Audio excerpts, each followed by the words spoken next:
Happy Monday, everybody! We have a ton of stuff from a wild weekend of sports. We're talking NFL, we're talking World Cup soccer, and we are going to put a bow on what was a very entertaining NBA Finals. So kick back, relax on this beautiful Monday because another episode of Unbiased starts right now. Let's go.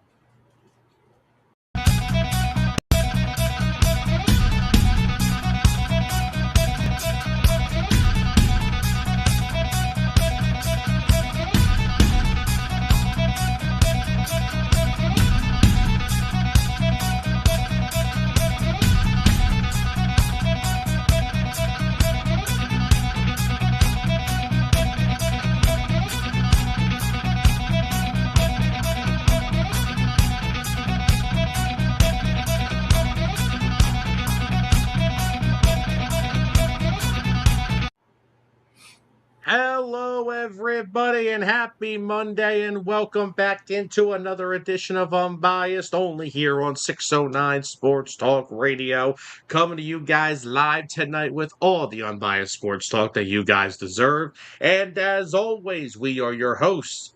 He is Tyler Adams. I am Sam Nelson.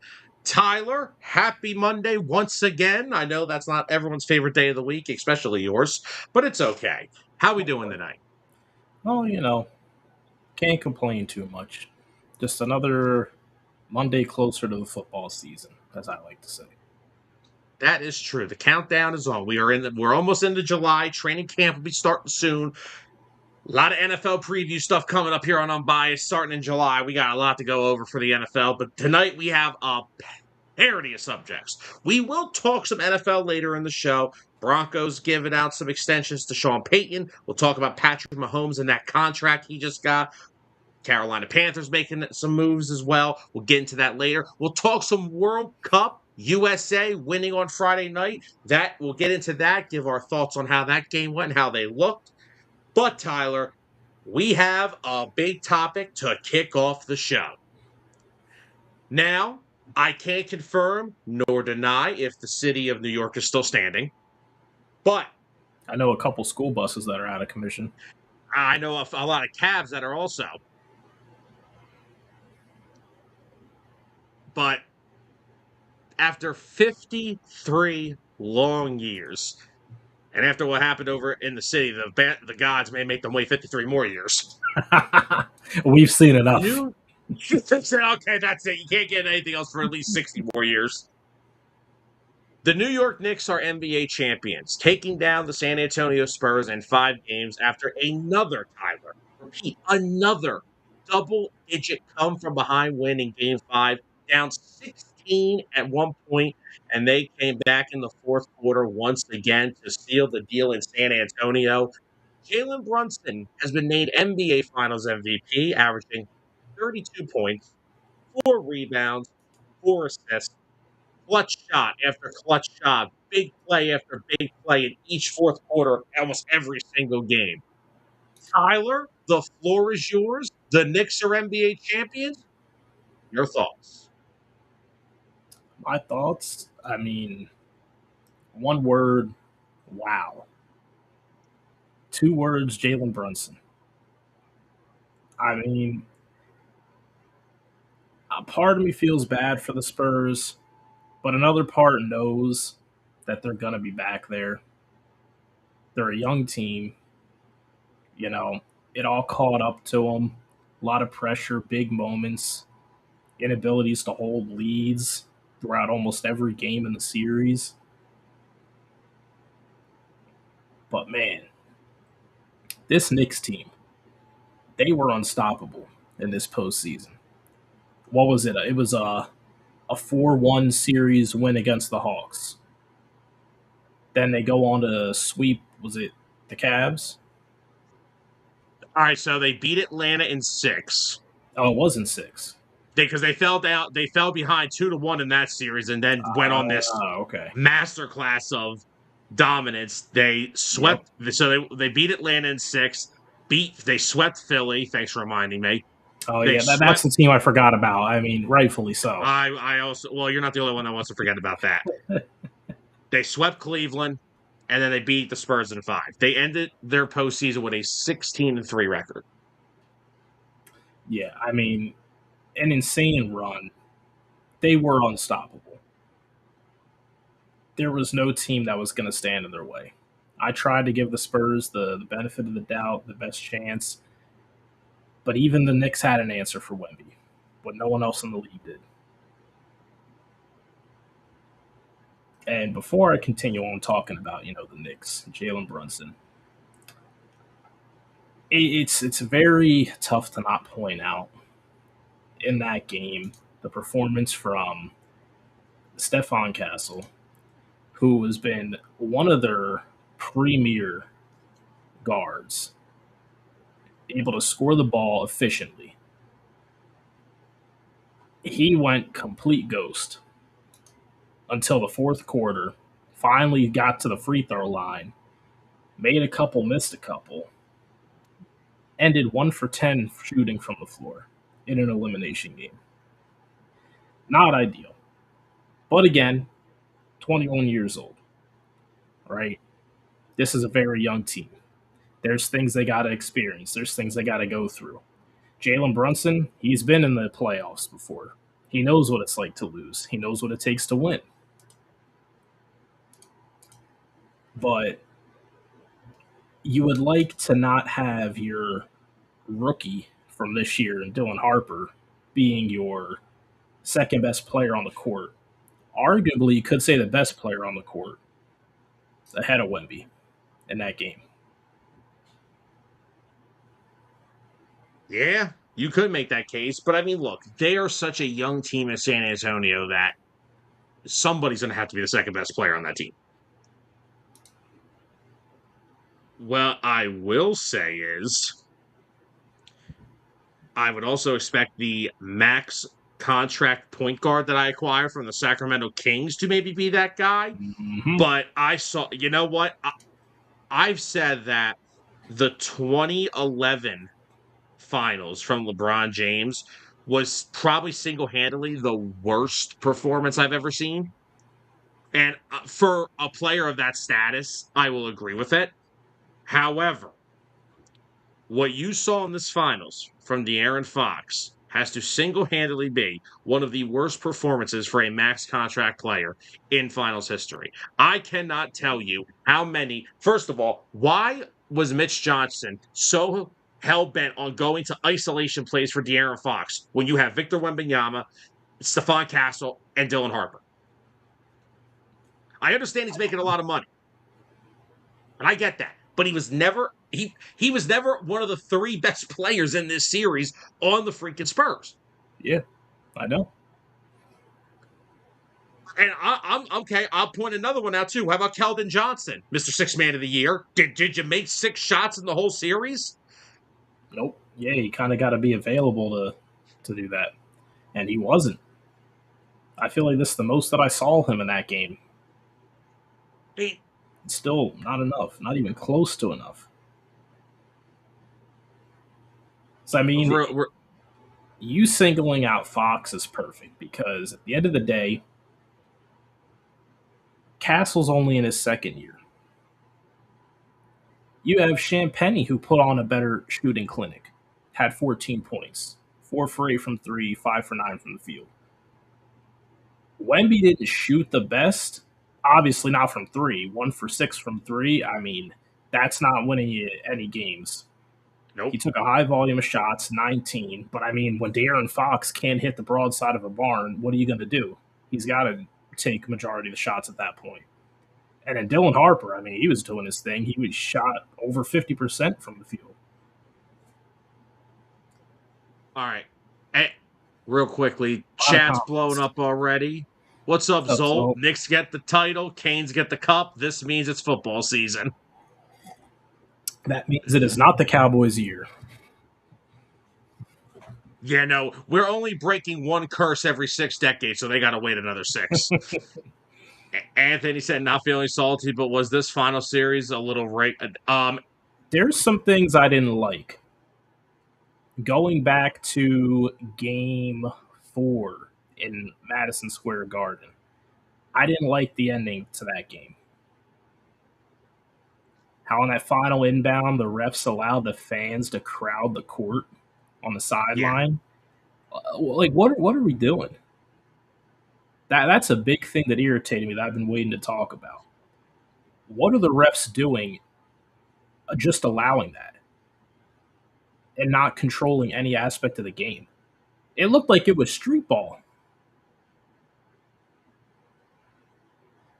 Well, see, here's the other thing. I would have believed more about the rate comment if they would have allowed it to go to a game 6 because everyone likes to call Scott Foster the series extender. The series extender. Yep, yep. Oh, no, it's He's literally his notorious nickname. for that. Oh, I know. So the fact that, but no, but so here's the thing, right? Everyone's talking about like everything what happened with San Antonio and all this, but like we're sitting here and this is honestly to me just a young team that just showed its youth every time. Yeah, showed Um, the experience. Anthony, Jalen Williams was never healthy. That hamstring injury was never going to heal as they continued to play basketball. And after what I saw Chet Holmgren do in game 7 on his own court, no chance would I have picked Oklahoma City to win that series. I don't care. Yeah,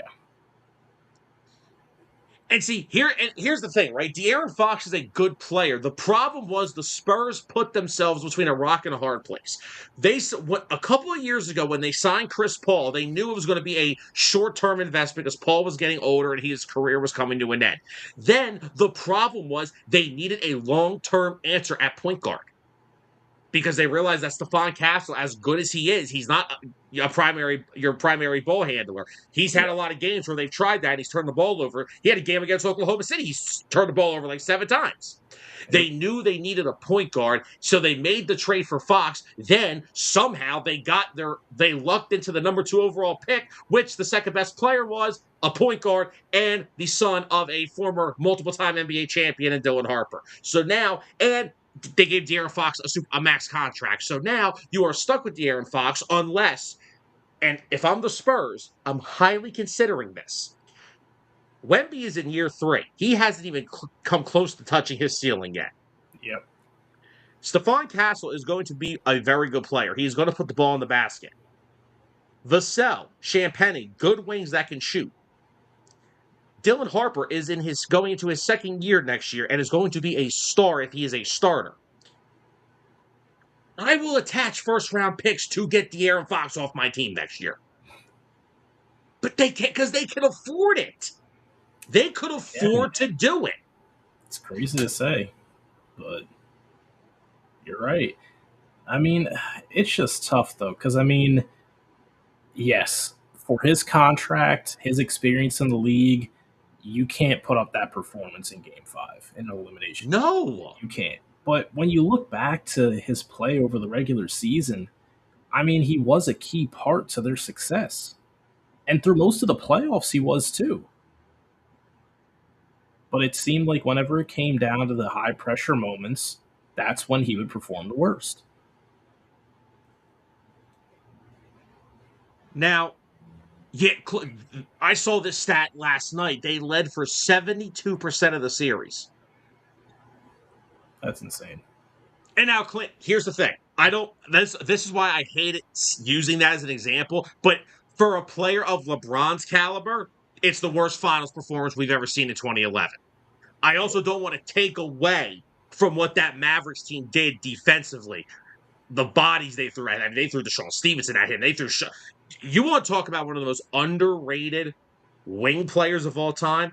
Sean Marion is one of the most underrated players in NBA history. The way he can defend multiple positions, and of course, the old nice A little little quick rapid fire. the rapid fire shot that in 2K you'll never master the release. He's running to the rim every play of my game. He ain't going near the perimeter. You ain't shooting nothing. But Clint, the reason De'Aaron Fox is supposed to be the veteran leader on a max contract. So when you are probably the 5th or 6th best player in the series, I have a problem with that. So that's where my gripe with De'Aaron Fox is. I wasn't comparing him to LeBron James. That's idiotic. Yeah. I've seen two really bad NBA Finals performances. I've seen LeBron James in 2011, and then I saw what I saw from De'Aaron Fox over the past 5 games. Yep. What's up, Dustin? What's up, Dustin? I Dustin said agree Fox lost. 100%. Oh my God. What was it? You didn't You even get need to the take a steal. layup. You didn't need a score. You could have dribbled it out or gotten fouled and taken high percentage free throws to seal the game. And you try Yes. to go for a layup off of a steal on a fast break just to get blocked and give the Knicks a chance. And here's the That thing, did right? change, and I sorry to cut you off, but I No, totally you're good. agree. That is when the series was over because when you go back to that game, if everything happens the way it should have, and Fox makes a smart veteran NBA move and not a play that a rookie would do, we're talking about a series that goes back to San Antonio tied up, no elimination. That's a lot less pressure going into game 5 on your home court rather than facing elimination in the finals as a young team. We could have drastically seen a shift in the dynamic of the series if they took that game for it. And Anthony, I understand what you're saying about the rake stuff. It was because every time, and we're gonna go back to game 4 again. I will never, this is not just the Spurs. I'm not taking a direct shot at Mitch Johnson, even though he coached like crap in this series. I'm not taking a shot directly at the Spurs. I am taking a shot at NBA basketball since I've been watching it. I will never understand teams when you're up, whether it's a regular season game or an NBA Finals game.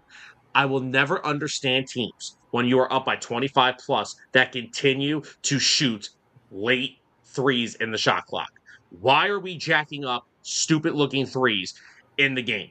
Attack the basket, get to the foul line, get high percentage shots, put the team away. If you're up by 25, they're not going to make enough 3 pointers if you can get in two to come back in that game. So why teams couldn't, and this is the problem I have with Victor Wembanyama earlier against OKC. I understand what people want to make the excuse of. That's his play style. You're the tallest guy on the court every night. If you don't have any type of a game inside that 3 point line, you will be exposed like this. Yeah.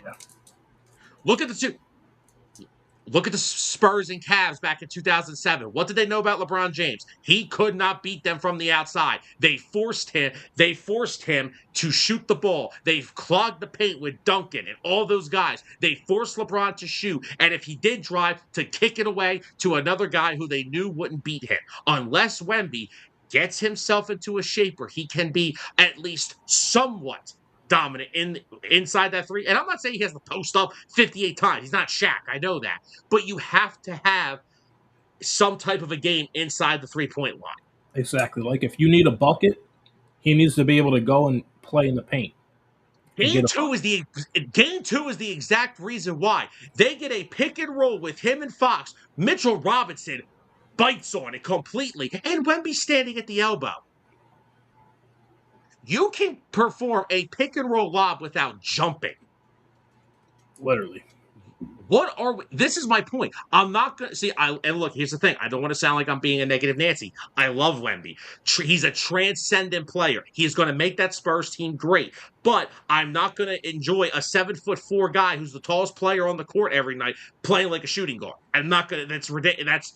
I'm not saying you got to be Shaq, but dude, could you imagine if Wemby started playing like Dirk with that mid-range game? Mm-hmm. Even if it's just the mid-range game. I'd say it about Joel Embiid. Joel Embiid still posts up a lot. He's always hurt. There's not a single person in the NBA that could block him if he did a post fade. No. He would probably master the skyhook. Probably would, yeah. Dustin, I thought about this today. I heard that there are rumors that the Bulls would be interested in Fox. And if I were the Spurs, I don't even care what Here's the thing. The Spurs roster is already so loaded with young talent, it doesn't matter what they get back. Like, I don't care what I get back. You're honestly just you're making more space to insert Dylan Harper into the starting lineup. That's realistically the goal next year. Yeah. They should have inserted him into the starting lineup halfway through the series. Mm-hmm. Anthony, here's the problem with this. Number one, Stephon Castle in the playoffs averaged 18 points a game, shot 35% from three.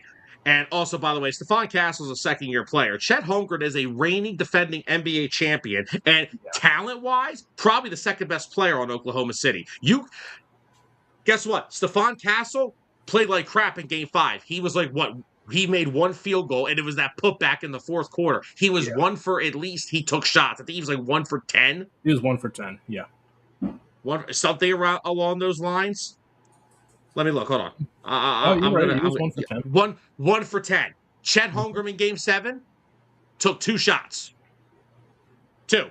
And that's the difference, right? Yes, it's a poor performance. At least he kept trying Yes, because he knows that he can make those buckets. He didn't go exactly. ghost. Couldn't hit a shot, but he didn't go ghost.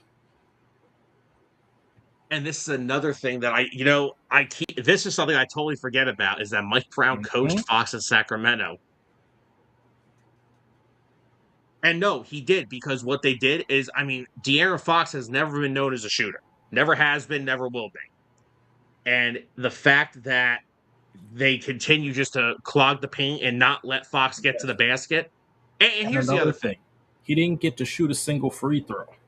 For a guy No, who attacks the paint and scores inside the painted area at a high rate like De'Aaron Fox, didn't get to the free throw line once.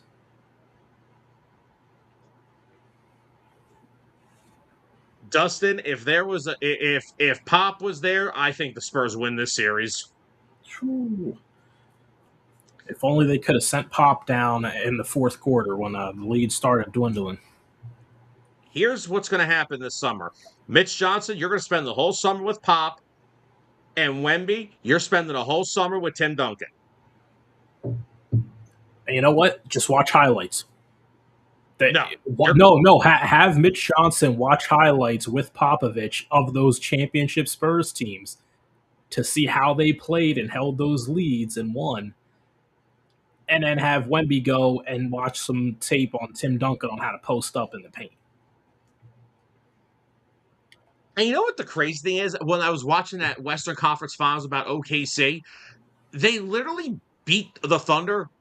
I thought I was watching the Spurs that, no offense, and I hate to bring this up to you, that got their revenge on the Miami Heat and beat them in Yeah, 5 games. me That too. ball movement was, they have always prided their team on ball movement, and they still replicate it sometimes. Not to the extent You of, know, now look, let's be real about something. That Spurs team that beat the Heat and that lost them the year before, let's be real. The Heat were still, they were a lot faster. That was an older Spurs team, so they had to rely on their ball movement because they weren't the most athletic team. you know why? You know what the Spurs' downfall was? I don't know whose decision it was.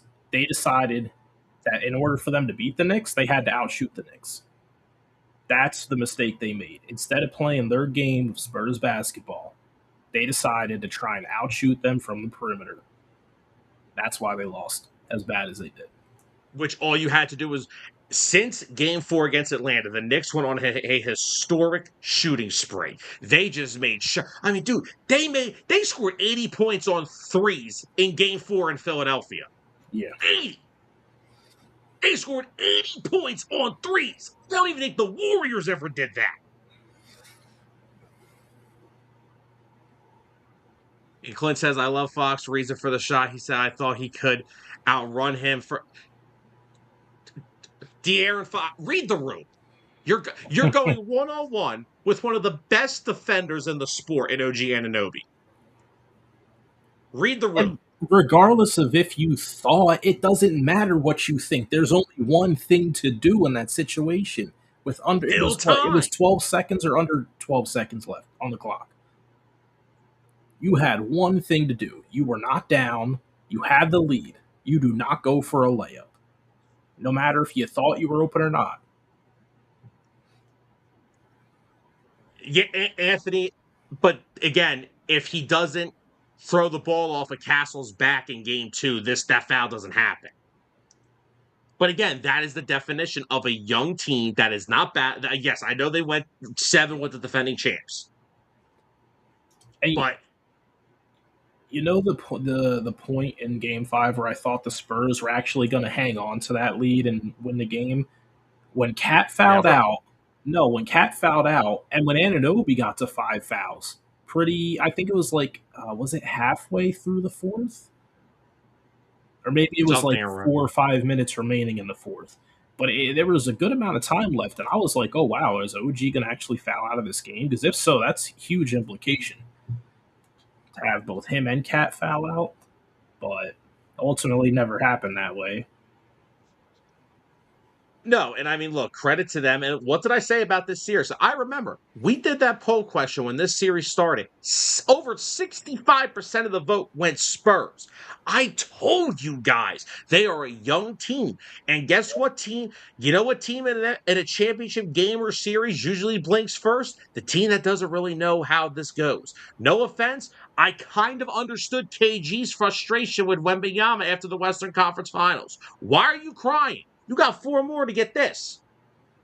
And I get it. Everything's. I'm not gonna rip Wembanyama. I understand it was a highly emotional game. It was Game 7 on the road, defending champs, beat them in their house, down 3 games to 2. I get it. But KG's like, you got a job to finish. That is true. And while it didn't happen this year, it will Oh, happen. dude, they're gonna be so good for so long. Now, outside of the top 3 guys, is the rest of the roster perfect? No. I think there's changes that could be made. Yeah, there definitely is. First thing off is you got to ask yourself. Mitch Johnson, I think, is still, like Dustin said, he is on track to be a really good coach. He has learning to do. I get it. Wemby is on track. He's literally on the trajectory to being the face of the league if he's basically almost not there as it is. Yeah. But either way, this was a competitive series. It was a fun series. And this is sometimes to win, you got to learn how to get up after getting knocked on your behind. And this is what the Spurs did. This is something the Spurs as an organization hasn't really dealt with in a long time. That whole era with Duncan, like that's the standard in San Antonio. Yeah. That regime won 5 championships. From 1999 to 2014, that regime won 5 championships. That is a high standard to be held to. They're not used to losing in the NBA Finals. And like I said, Mitch Johnson, you got to spend a whole summer with Pop. Which by the way, Tim Duncan, his hair now is hilarious. I can't believe Oh, that's the guy it's who won. great. It's great. You would see him and like never think, "Oh, this guy used to be one of the best power forwards to ever play in the NBA." Which, by the way, the all-time disrespect he gets is. Oh yeah, Uh, he never I gets watched. talked about in all-time power forward conversations. Oh no, no, no! Here's the best one, and I may this. This is not me. I saw this in a video. Pretty sure I shared it to you. I may not have actually. I saw one of those those dumb timer debates that we do now that you get like Yeah. a timer to debate. Oh, sorry, watching a World Cup. Somebody's debate argument, Tim Duncan would not even be a starter in today's NBA. Oh, what clown said that? Somebody who clearly was born after the year 2000. I'd say a little later than that. It sounds like they were born in like 2015. Well, hold on now. But no, that's what we get right now. That's the era of basketball talk we get. Is that people think Tim Duncan wouldn't be a starter in today's NBA. Tim Duncan probably be the second or third best player in today's NBA. Yeah, and in terms of power forwards, this is a league where the power forward position has kind of gone by the wayside. Sort of at center, it wouldn't matter. Oh yeah, exactly. Yeah, and Clint, first off, it didn't matter. Look, in this series, it didn't matter. You could throw Castle, Harper, it wouldn't have mattered. Yeah, I haven't seen anyone really stop Jalen Brunson. What's up, Georgie? What's up, George? I love that. I love that. The Monday Masters of Mischief. Us? Mischief? Never. You know what Jalen Brunson really reminded me? He reminded me of Kobe throughout this playoff run. Just Oh, like you about to set the chat cool. off. No, not making comparisons, Oh, but in boy. terms of the mentality and the focus of staying locked in the whole time. And even if he didn't have the best starts to games, he still finished strong. Oh boy, he said Kobe. Chat, go get him. Anthony said the Spurs are favorites to win next year. Yeah, they should be. They should be one of the favorites to win next year because I think if they get back, they're going to finish the job. I still think they're probably the most dominant team in the Western Conference. I think they face the Thunder again. They beat them again in another 7-game series. Dustin, you could make a case for Mike Brown, who, by the way, let's be real. We've literally been talking about the Spurs for a half hour. Let's move over to the team that won the damn thing. If you look at this Knicks team, there is so much disrespect that they got off their backs. This was an entire team that was disrespected the entire season. And let's start with Dustin's comment about Mike Brown. This is a Mike Brown that got swept by the Spurs in 07. Gets fired by the Cavs after LeBron leaves. Well, technically before LeBron leaves, but his last year with LeBron, he gets fired. Then goes to LA for a cup of coffee towards the end of Kobe's era, gets fired. Goes back to Cleveland for a year, gets fired again. Goes to Sacramento, gives the Kings fans their best stretch of basketball in forever, and then in typical Sacramento Kings fashion, gets fired again. Then gets hired in New York when we all thought firing Tom Thibodeau was a bad idea. I'll be the first one to admit that because I made a video about Tom Thibodeau being fired was a bad idea this time last year, and I was way wrong. And to come in and win an NBA championship after all the stuff he's been through, I think he's got a good argument. And who does he win the title against? He gets revenge on the organization that swept him in 2007. Mm-hmm. Let's catch up on the chat, though. We'll get back more into the Knicks here. George said the buses were more on fire in New York than the Spurs. Oh, boy. Could you imagine if they would have won this in New York? I can't. I can't imagine that. I feel like they may have burned down MSG. Anthony, that's actually a very interesting name. They could use some more size next to Wemby. I think they are a little small. I mean, Champagne is basically their power forward, and he's basically 6'8". So, I mean, maybe some more size. And I think Rui's about the same size, but Rui's can play more power forward, I think, than Champagne. Exactly. You need someone that's a better fit next to him. Clint, preach. Actually, no, wait. Next comment, actually. Clint, preach.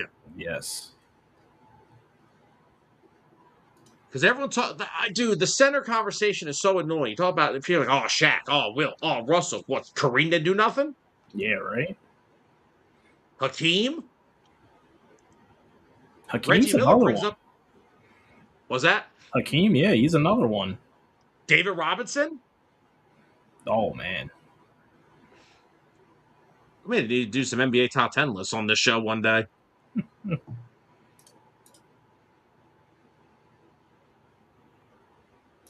But yeah, no. If you just let's go to the side of the team that won the whole thing for the Knicks. There are so many redemption stories in that locker room.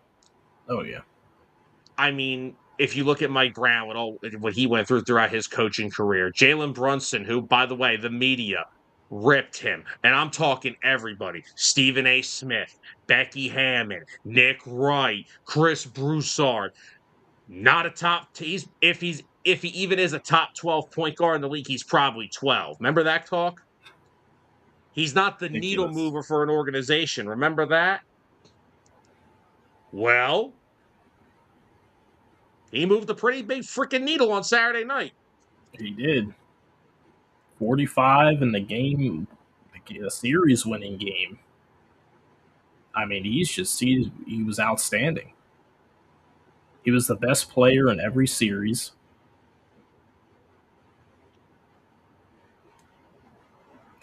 Anthony, I'm not going there. No, none of us are crazy enough to do that. I didn't say I wasn't crazy enough. I didn't say I'm not doing that.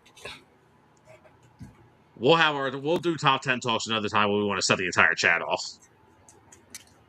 And Dustin brought up that Mike Brown is 840 and 507 as a coach, and is one of 15 coaches to have a career winning percentage of 600 or better. Well, then, Dustin, guess what? I believe you just proved your point. Mike Brown probably is a Hall of Fame coach. Yeah, I'd say so. But no, if you look at the rest of this team, it's like, Brunson was told he wasn't a needle mover for an organization. Mikal Bridges was told he wasn't worth the 5 first-round picks that the Knicks gave up for him. Yeah. OG Anunoby, who you forget this, yes, he does have 2 NBA championships. Do you know how many minutes he played in the 2019 NBA playoffs? 0. Really? He had appendicitis right before the playoffs and couldn't play, Ooh. which makes Joel Embiid coming back as early as he did more of a psychotic move. But yeah, he had appendicitis during that Kawhi Leonard playoff run series, and he wasn't able to play in the entire postseason. So guess what? He gets redemption. What about Cat? All what he's been through throughout his career. There are people that said he wasn't a fit for this team either, and look what he did. I mean, I know he didn't have a great game 5. I know he fouled out, only had 2 points, but he played a big role because I told you guys this was a thing in this series that scared me. Because what they're going to do, they're not going to throw Cat on Wemby the whole series. They're going to throw Anunoby on him. They're going to throw Bridges because Wemby likes to play the 7'4" shooting guard role. And guess You're what? right. They are going to match that. But guess what? Cat is going to limit him on the defensive end because he can shoot threes. Mm-hmm. You were right. I remember you said that, and I said it. I didn't believe it. I said Anunoby's not going to be able to guard Wemby. He had him flustered. And Bridges with his length, I mean, he made it hard on him too. But you know who really? There are guys on that team that, the other guys on the team that don't get. I mean, what about Josh Hart? Josh Hart, too. Josh Hart does not provide much offensively. He must be the most annoying player to play against. I mean, game 1, he had like 15 rebounds. Dude, he's 6'5". Yeah. And what he provides just in hustle stats and hustle plays alone. What about Mitchell Robinson, who was a second-round pick in 2018, spent his whole career in New York, and Mitchell now gets an Robinson, NBA title? he is about to get a big contract to be starting center on another team.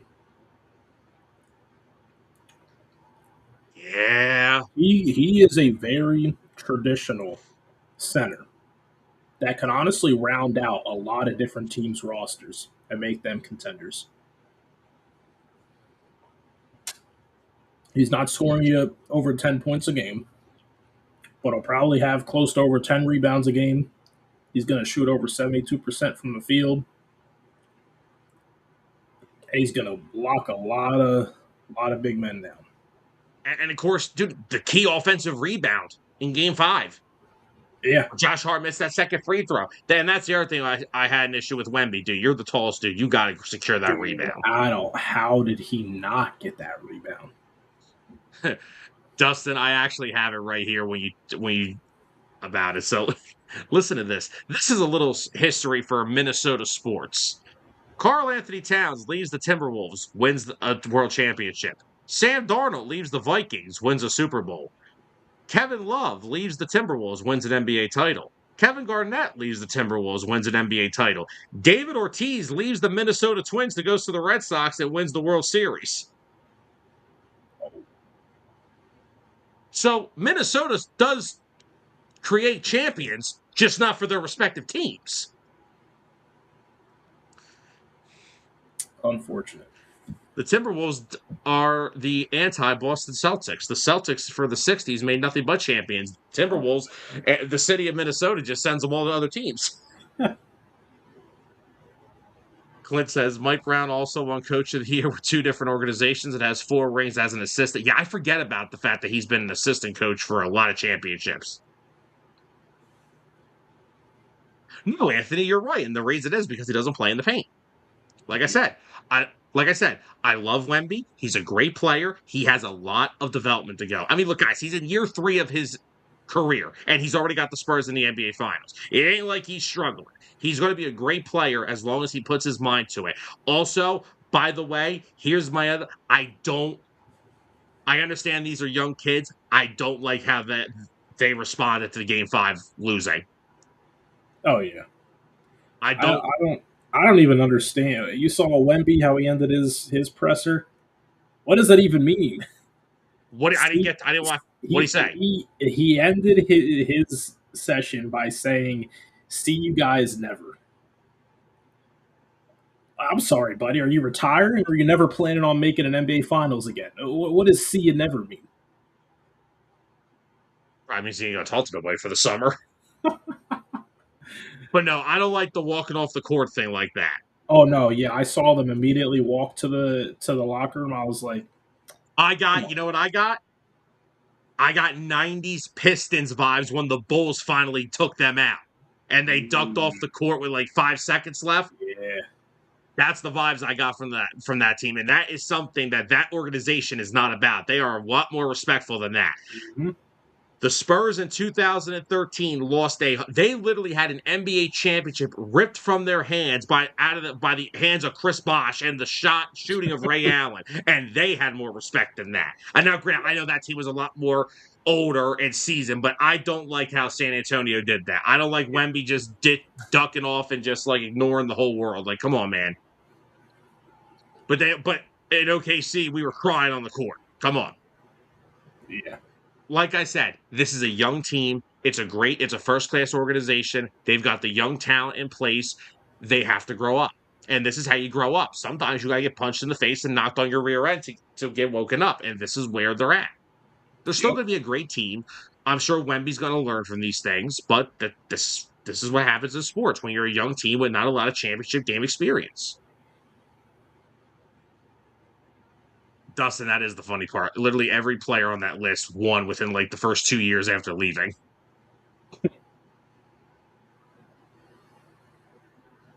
Dustin said there was a report last year that Wemby reached out to Duncan to help him with his game, and Duncan declined, not because he didn't want to, but Duncan said Wemby is a much different player than he was, and he couldn't help him the way he. Well, then guess what? Well, okay, well, Dustin, here's the thing: LeBron James didn't had to switch up his entire game to win his NBA titles. He was a drive to the basket, attack the rim type of guy, and guess what? Somebody introduced him to Akeem Olajuwon and said, dude, you're 6'8, 260. No, he said, I don't care if Kevin Durant's 6'9, bro. Post him up.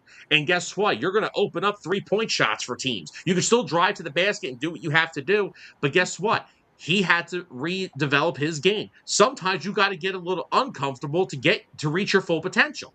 yeah, And that's how the Miami Heat beat the Oklahoma City Thunder. Michael Jordan was a skinny guy who got buckets in the 80s, but when the Detroit Pistons started suplexing him to the freaking floor every night, he had to put on some muscle. Sometimes you got to be a little uncomfortable to get to where you want to be. And guess what? I'll tell you right now, you're not going to win NBA championships when you're 7'4". You're playing the shoot and you're playing like Klay Thompson. I'll tell you that right freaking now. yep. He's too talented to be sitting out there taking 10 threes a game. Oh yeah, There's too much ability in that 7'4" body of his. Because look, it's not like he's a one-trick pony. He's a great defender. He's a great shot blocker. And oh yeah, teams literally have to change their whole game plan on the offensive side of the floor because of how many shots he will block or alter in a game. Offensively, guess what? You're going to feed right into your.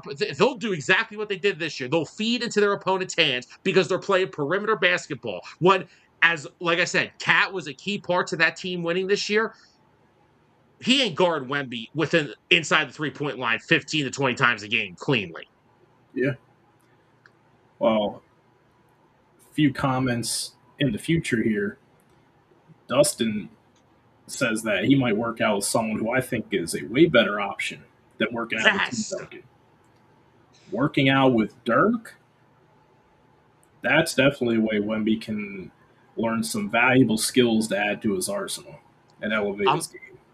I don't know if he'll work out with him because of what he said. What about KG?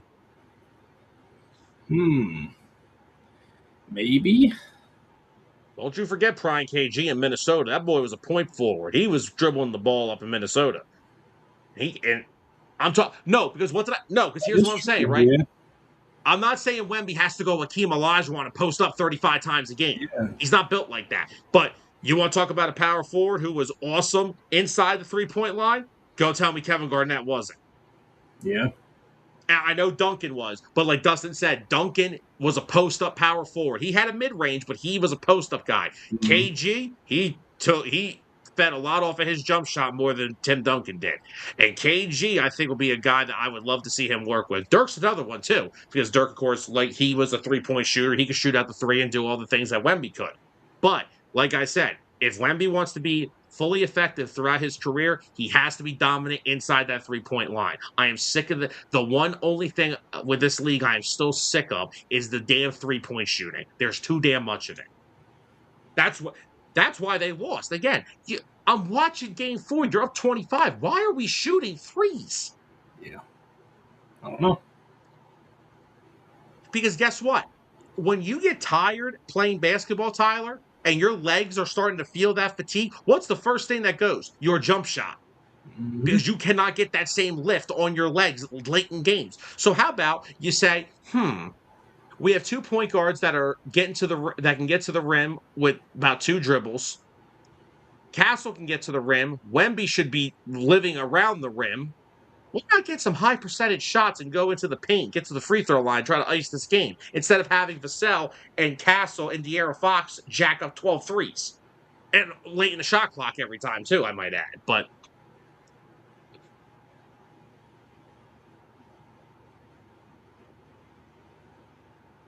Anthony, what LeBron have you been watching? Now LeBron pays his respects. LeBron pays paid his respects to almost everybody, even when he's lost.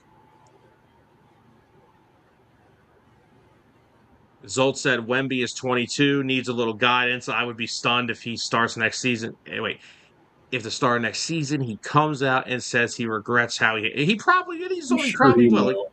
I'm he's a sure he'll kid. regret it. Oh, Zolt, I'm always the believer in this. Always a big believer. You have to lose before you learn how to win. Yeah, all the greats did it. LeBron did it. It took Michael Jordan. I know to some people, and he is my greatest of all time in my book as well. But people thought Mike just came into the league and here's one ring, here's two. Nah, bro, it took Oh, Michael Jordan 7 years to win a championship. yeah. It took some figuring out. Yeah, and it also took getting past the Pistons after the fourth time as well. But Yeah. that's the vibe I got with the Spurs. I got '90s Pistons when they lost to the Bulls finally, dipping off the court like that. I didn't Mm-hmm. like that. And what's Clint got for us here? Clint said, "I'll tell my friend I don't like how all these bigs say yes." Yeah. The only guys that still believe in posting up is Joel Embiid, ironically, and Joker. Now Joker shoots threes too, but Joker he'll still put you in the post and make your life miserable. Yeah. Too many shoot from three Now, centers in the league these now, days. Clint, here's my issue with what you're saying here. Evan Mobley, how is he supposed to post up when Jared Allen has no game outside of 6 feet? You get what I'm saying? That's like saying Shaq should post up and his teammate opposite him is Dwight Howard. Like they don't have enough. You need to have some range. That's so I get what you're saying, but if the Cavs want to unlock Mobley in the post and get his potential even higher, you got to trade Jared Allen. Ironically, I know I'm not saying they're going to get him, but a big like Cat would actually fit better next to Mobley because he could stretch the floor. Yeah. So you want to get Mobley to his full potential in the post, you got to get him outside. You got to get Jared Allen off that team, or Jared Allen can't start next to him because Jared Allen doesn't have a game outside of 5 feet. If you tell him mid-range jumper, you're speaking Greek to him.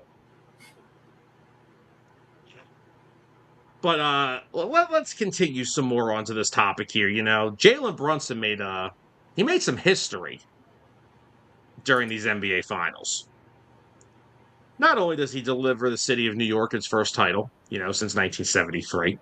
And I'm happy for a lot of people. I'm happy for Stephen A. Smith, as annoying as he can be. I still love Stevie A. He always said he loved the kids. Well, guess what? I was one of the kids, and I love Stevie A. Man, look, we went through the same crap with the Eagles. I know what it's like to break a curse. Yeah. Trust me. You're right. Clint, I'm not saying I understand that. I'm just saying that to get the full potential, to see it more and more, other than a few minutes a game, I still don't like the fit of Jared Allen next to Mobley. That's all I was pointing out there. Only thing I was trying to point out there, Clint. I wasn't trying to take shots. I love me some Evan Mobley. So Jalen Brunson made a couple pieces of history. Like we said, Finals MVP, brought New York a championship. Mm-hmm. He joins Michael Jordan as the only other guard in Finals history to score 45 points in the closeout game. Not to mention, do you know, Tyler, there are only 4 players to win an NCAA championship, the Naismith College Player of the Year award, an NBA championship, and a Finals MVP. Jalen Brunson did that on Saturday. Could you name the other 3? Huh. I want to take a guess of Michael Jordan. Yes, Michael Jordan is 1. Oh, you said there's 3 others, or 3 in total? There are 4 total. Jalen Oh, Brunson, okay. Michael Jordan, and 2 Huh. others. Who are the other 2? Um. Hmm. I'll give you a hint. One of them was brought up in the comments earlier. In the comments, One you're never Dirk. going to guess, so, but let's see if you get the first one. Dirk. Somebody brought up one of the other names earlier in the comments. That's all I'm saying. Uh, um. You can give up if you want, because this is very difficult. Don't look in the comments. No, I'm gonna look. What's the I'm point gonna of look. guessing that? It's still gonna be a guess because I'm not even gonna find it. Let's guess. Yeah, no, I can't even find it. Do you want to give up on both? Yeah. All right, so the correct answers are Jalen Brunson, Michael Jordan, Kareem Abdul-Jabbar. Oh, That was the one that was in the comments, but now the other one is a very random one. Bill Walton.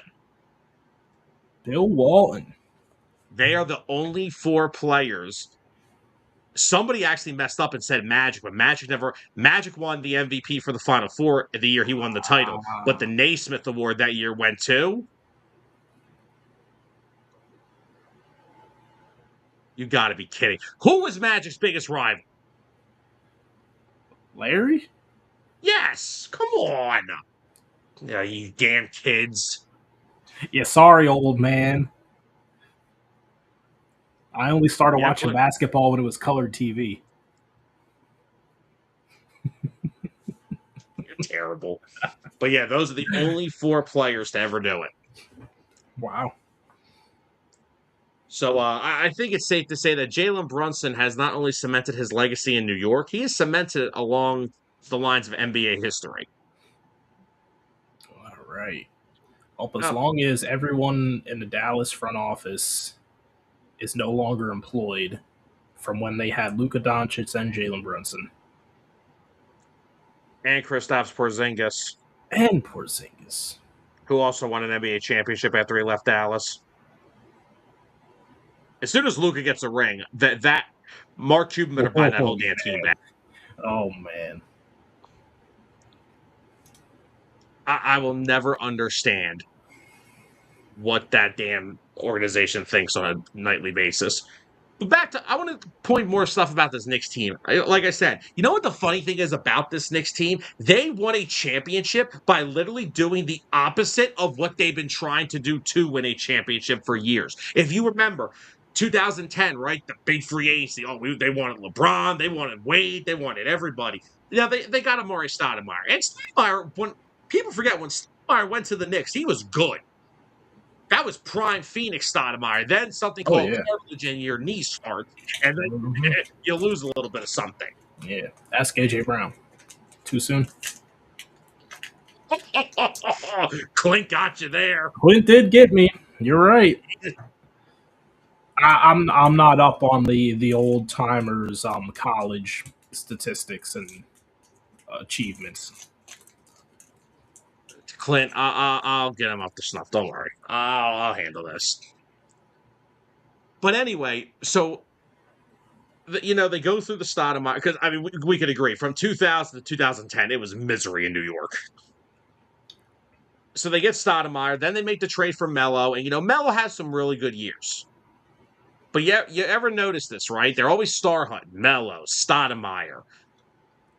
Heck, Then they remember the wanted to room. trade for oh my gosh, my favorite player. Hold on, Are you hold being, on, hold are you on, being sarcastic? hold up, hold up, hold up. Favorite player, Zion Williamson. There it is. Had to put Yeah, the that's what I was words going to bring. together. Remember, their goal was to form the big three with Zion, Kevin Durant, and Kyrie Irving. Mm-hmm. And it felt like this year with this team they did everything the opposite of what they've been trying to do. They've been trying to put these star-studded teams together, and it never worked. I mean, who on this team before they won a court? Who would you have said was a star player assembling this team? That it was centered around Who do you think the closest thing to a star before this playoff run? Carmelo. No, on the team right now, not Oh, on the Carmelo. team currently. Oh, okay, okay. Yes, not Carmelo. Before this playoff run, Probably Cat. Because Cat in Minnesota was good. And Brunson's been great, but yeah, Cat kind of was brought over as like, we need you to be that number I'm not two I'm not scoring getting option. blamed for this one. This has nothing to do with me. So George, if you see this, don't get mad at me. Sam, this has Well, everything to do with you. what's up, Mikey? What's up, Mike? Mike said I think I was 13. I was 13 last time the Knicks won a championship. Wow. Yeah, 1970. That was a long 1973 exactly, Mikey, was the last time they won. And it's been a long time. And like I said, they deserve it. But if you look at this, right? Jalen Brunson, you bring him over. He was a second round pick for the Mavs. He was a solid player. His career high in points per game was 14 when he signed with New York. Not to mention, if you remember this, his second contract that he just signed, he took a $113 million pay cut to keep this Mm-hmm. team so they could acquire Cat and they could re sign OG Anunoby.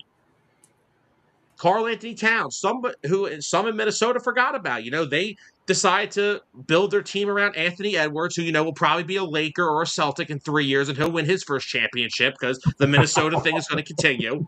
Shout out Dustin; he knows that that's probably going to happen Why can I see the Lakers making a move for him? because Luka is the playmaker and he needs a scorer. That'd be scary. That duo's going to win. That duo could win a chip. But Cat was outcast out of Minnesota. Cat, of course, lost his mom in 2020. That's what made me happy for him. I love when he was talking. He said, "Mom, thanks for getting me one." Like that, as somebody who's dealt with that situation, there, that made me feel good for him. But OG Anunoby is probably the only guy that really hasn't had much scrutiny on him. They said Josh Hart was nothing more than a role player, and he plays a very important one. Like I said, Josh Hart does everything on a team that nobody wants to do. He grabs rebounds, plays defense, he dives for every loose ball.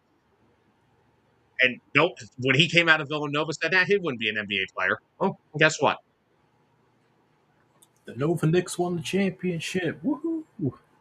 Mikal Bridges they said he wasn't worth trading 5 first rounders for. Guess what? But you hear what Josh Hart said? F them picks. Yeah. And then, look, Mitchell Robinson, a second round pick. McBride, another guy who just shoots the ball like crazy from three and was big off their bench, second round pick. Landry Shamet had which, by the way, Sixers 2018 draft class, first rounder, Mikal Bridges, second rounder, Landry Shamet. I'm having a great night. But Landry Shamet, do you remember who the Knicks had on their preseason roster? And he retired? Malcolm Brogdon was supposed to be on this Knicks team, but he retired. Yeah. And Landry Shamet was in camp with the Knicks on a non-guaranteed deal. He proved to be one of their best role players throughout the season. Mm-hmm. Mike Brown, again, a coach. This whole Knicks team is actually, their fans are annoyed, but this whole Knicks team is actually something you can get behind because they're all kind of like They were put all kind the of way the that, overlooked players. yes.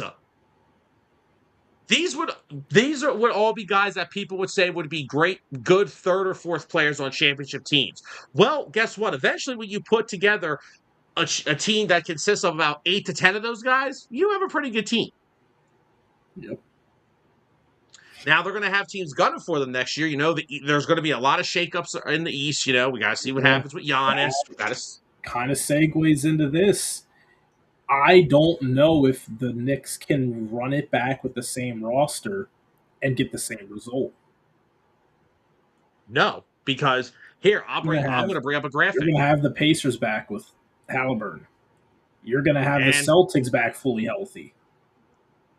they're in on Giannis right now. Yeah. You're gonna have if the Miami Heat get Giannis. That could be the missing piece to them going back to making a run in the playoffs. Maybe you have Philly. Maybe. Maybe. Now I think Philly learned from trading all the picks for players. Well, Philly's biggest issue is roster construction, but I'll get into them next week. We'll have an NBA Yeah, offseason the preview show roster next week. construction's name is Joel Embiid. No.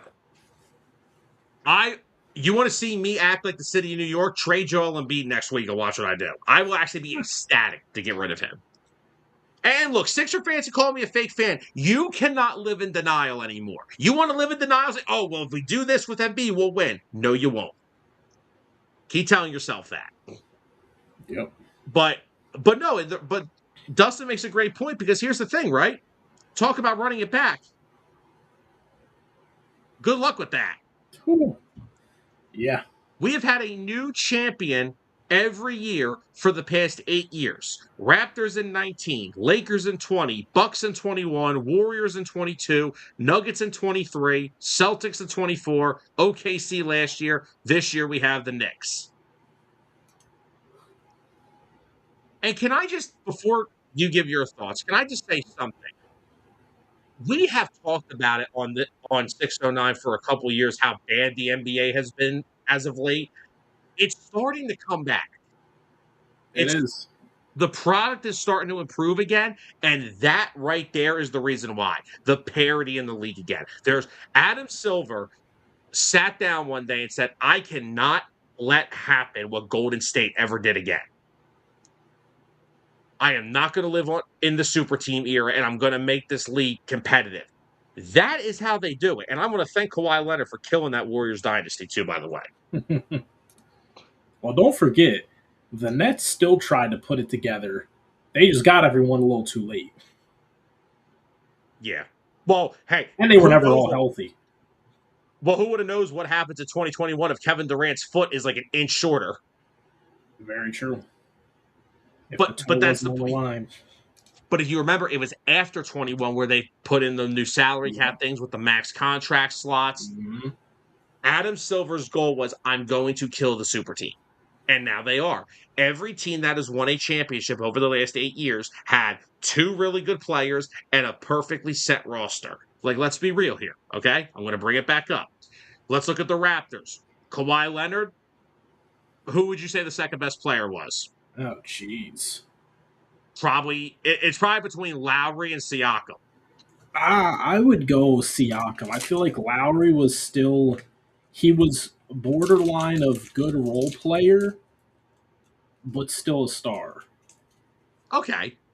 Well, okay, let's go to the Lakers. You have LeBron and, of course, AD. Yeah. I'm pretty sure Rondo was their starting point guard. That's an embarrassment. The Bucks, you have Giannis, and honestly, like, who would you have said was the second best player on that team? Middleton. Middleton? I think Middleton. Okay. Golden State? That's That was the last year they won. So that's Steph and Clay. Yep. Denver, Joker, and Murray, I'm assuming. Yeah. Celtics, why are we? That's not even a question.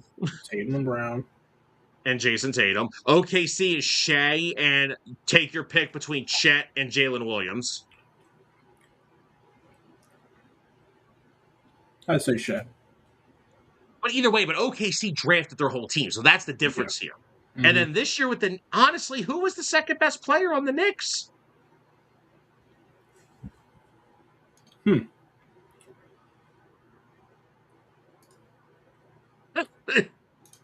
question. I still want to say I may say it's OG. it might be OG. I mean, Cat still a big role, but I think OG.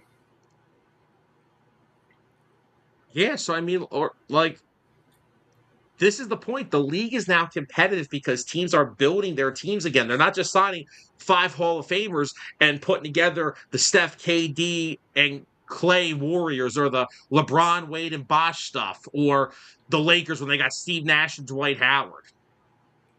Yep. And look, I understand. Like, I know some teams are different. Like, some people say, "Oh, well, the '08 Celtics started that." Those three were so far out of their prime, it wasn't even funny. They just played really well together, but they were way out of their prime. That's why their window was so short. They only had like a 3-year window. Yeah. Yeah, Mikey, I know the Golden Knights. They had a shot, but Carolina was just too good. Clint says Brunson took 2 pay cuts. Now Brunson, don't ask me to take another one ever again. Well, honestly, Clint, wouldn't be surprised if he did. Yeah, Clint. I mean, and that's there. I mean, there's another team. Cleveland's going to be there in the East next year. Detroit is still going to be there. Yeah. The Magic, when healthy, are super talented. The East is going to be very competitive. Clint, I don't think Giannis would want to go to Golden State. That team is a team on its last legs with its franchise player. If he goes there, it's like a quick 1 to 2 year stint. Here's the thing. If Giannis wants to get back to the finals, why would he want to go to the West? True. Because you're not getting far. Easiest path is definitely the East. Holy crap, Mikey, you're taking it way back now. Oh, man. Love Pistol Pete. Clint, we will not bring up said player that is on my team. Thank you. But no, actually, it was more like Kawhi, because Kawhi said to the Clippers, if you want me, you got to go get PG. Yeah. All right, so last basketball topic real quick. Where's this put Brunson in the NBA right now? In terms of hierarchy, are we talking just by position or every player? In the NBA right now, where does In he the rank? NBA right now, Jalen Brunson currently has to be my top player. The dominance that he displayed throughout the entire playoff run. Now, this is something that can change year to year. But All right. from what he did this entire playoff run, he averaged 28 the whole postseason.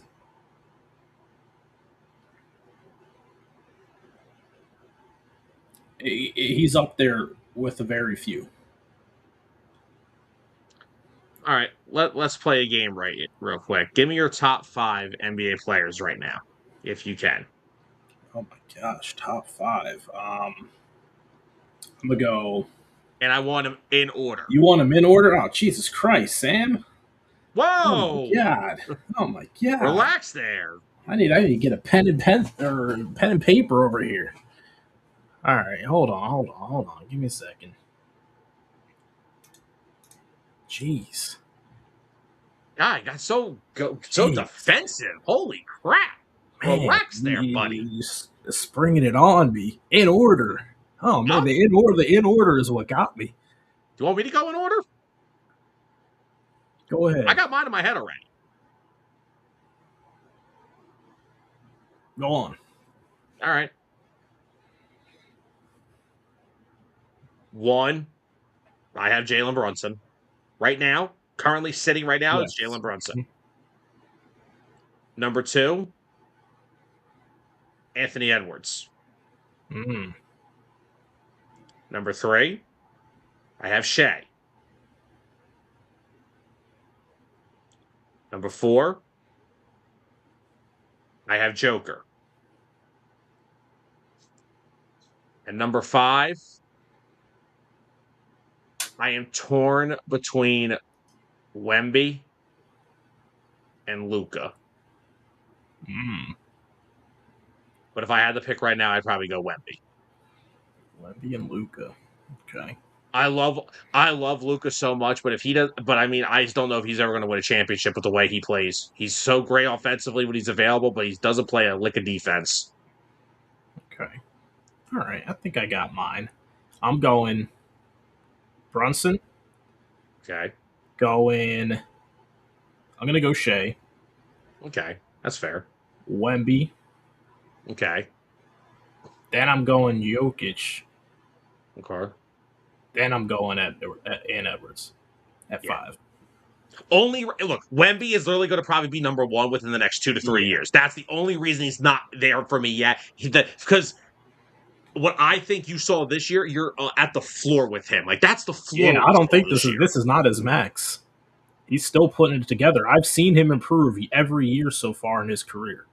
His ceiling is the top of the Eiffel Tower, which is basically how tall he is. Yeah, basically. Put him next to Kyler Murray and Diego Pavia, shall we? Oh no.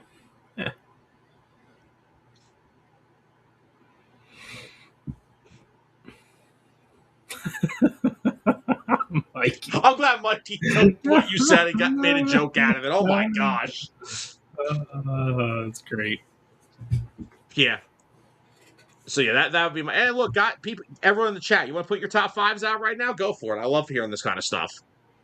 Yes, Clint. Right now, right this moment in today's NBA, I went Brunson 1, Anthony Edwards 2, Shea 3, Joker, and I went Wemby. Luca's right there,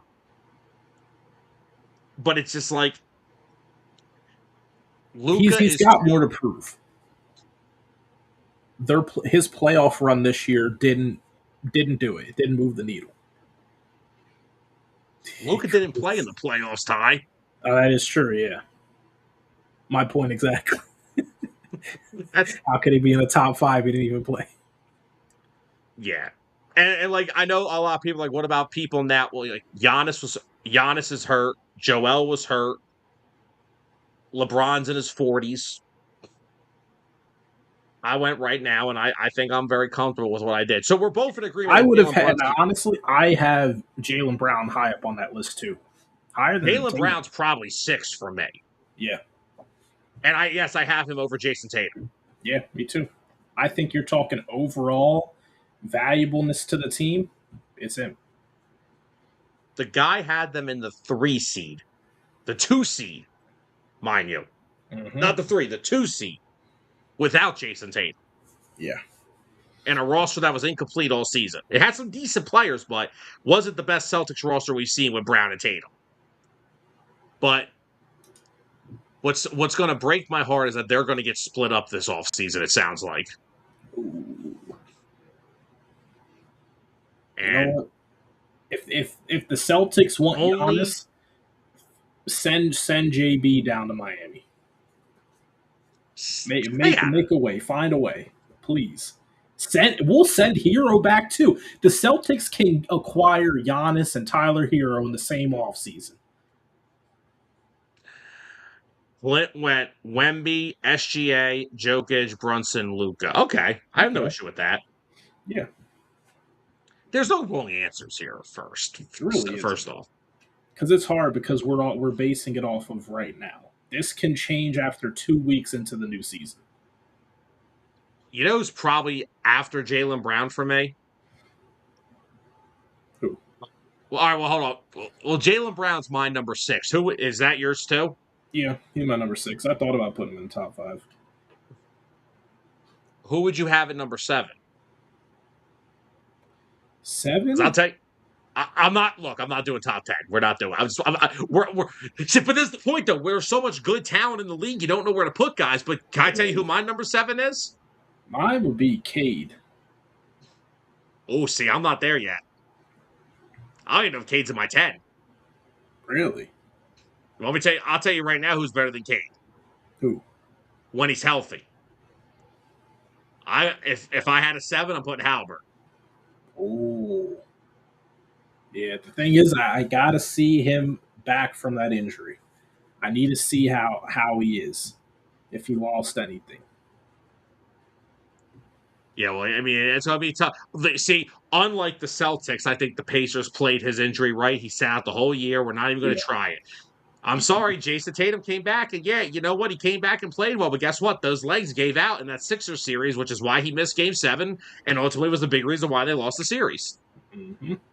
Because he came Don't. back and he messed up with the rhythm that the team had. Yep. Clint said, I respect Brunson's playoff run, but he's not the best in the NBA. I mean, that's fine. Clint, that's your opinion. That's fine. This is not Ooh. ESPN where we're going to say, oh, your top 5 is wrong. My top 5 is right. You are entitled to your opinion, and Sam, your I top 5 respect it. sucks. You didn't even have a top 5 in your head right off your head, so be quiet. You're right. All right, I like this hot Dustin. take. Oh, all right. Dustin went Wemby, Jokic, Luca, Cade, Ant-Man. You know, I will say I am starting Yeah. to fall out of the graces of Shea a little bit because I do feel like he is the leading flopper in the NBA of today. It was something that was brought up in that Western Conference Finals all series long. Yep.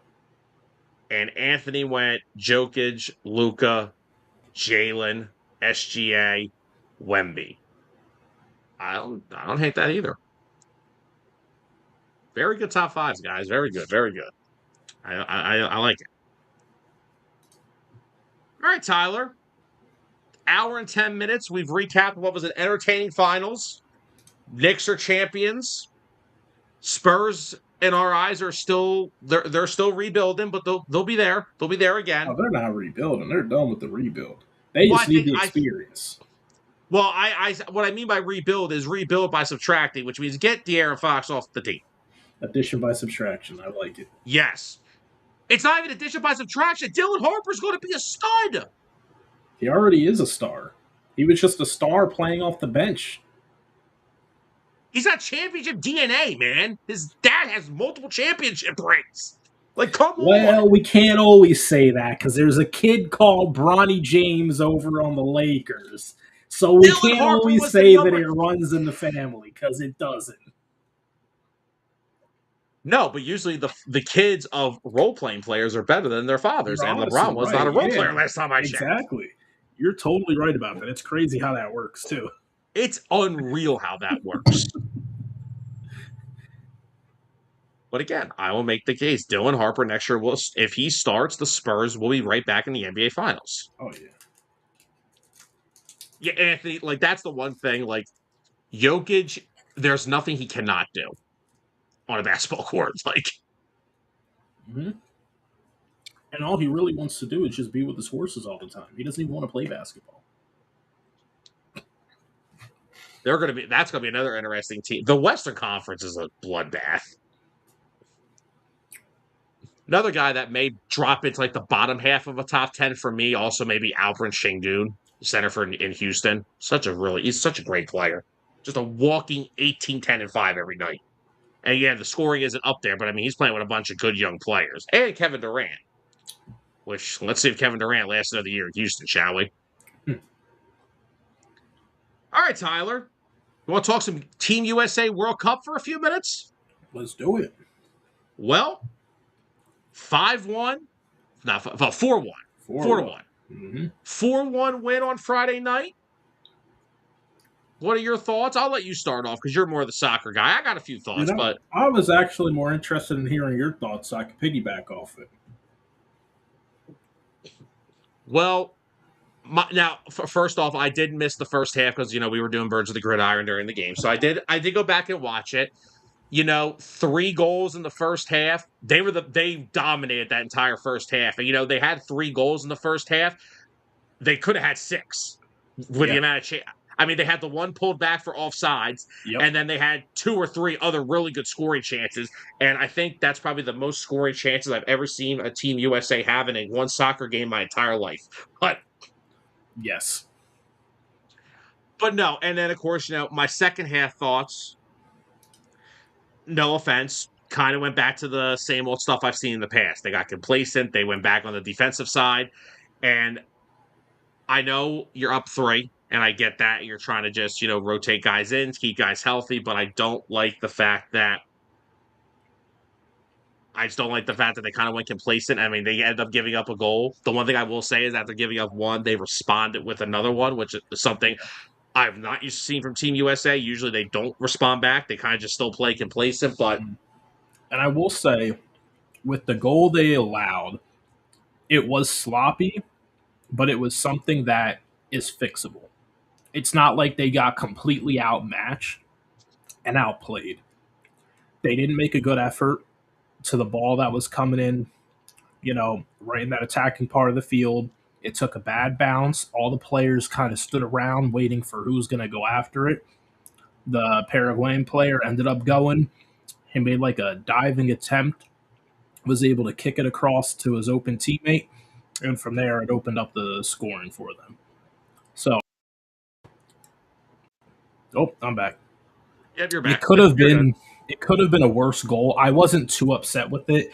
Obviously, it would have been nice, clean shutout, clean game, but it was kind of an unfortunate mishap that led to a goal.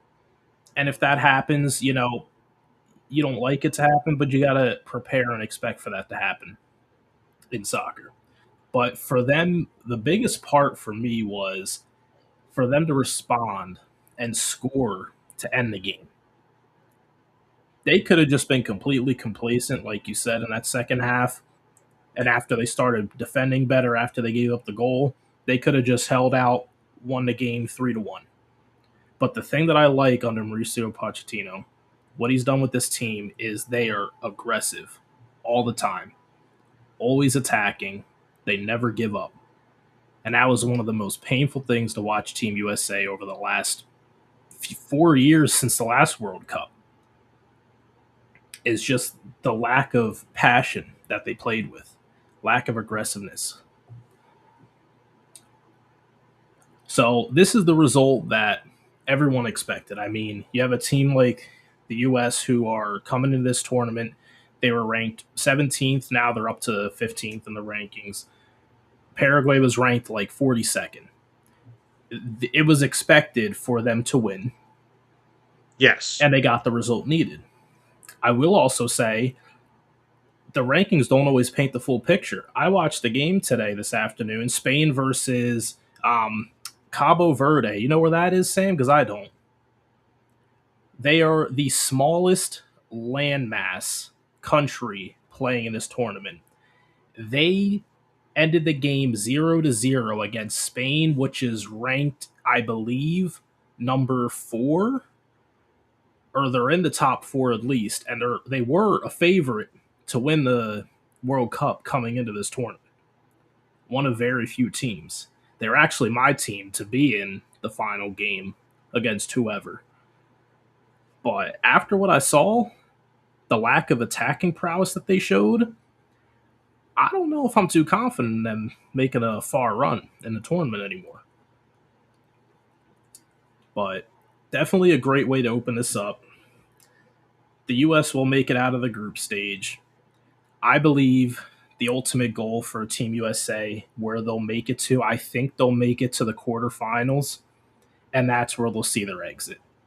And if that happens, I just ask that they play a good game, leave it all out on the field against whoever they play. Because whoever they play, if they're one of the last 8 teams remaining, they're playing against some of the best teams in the world at that point. Yeah.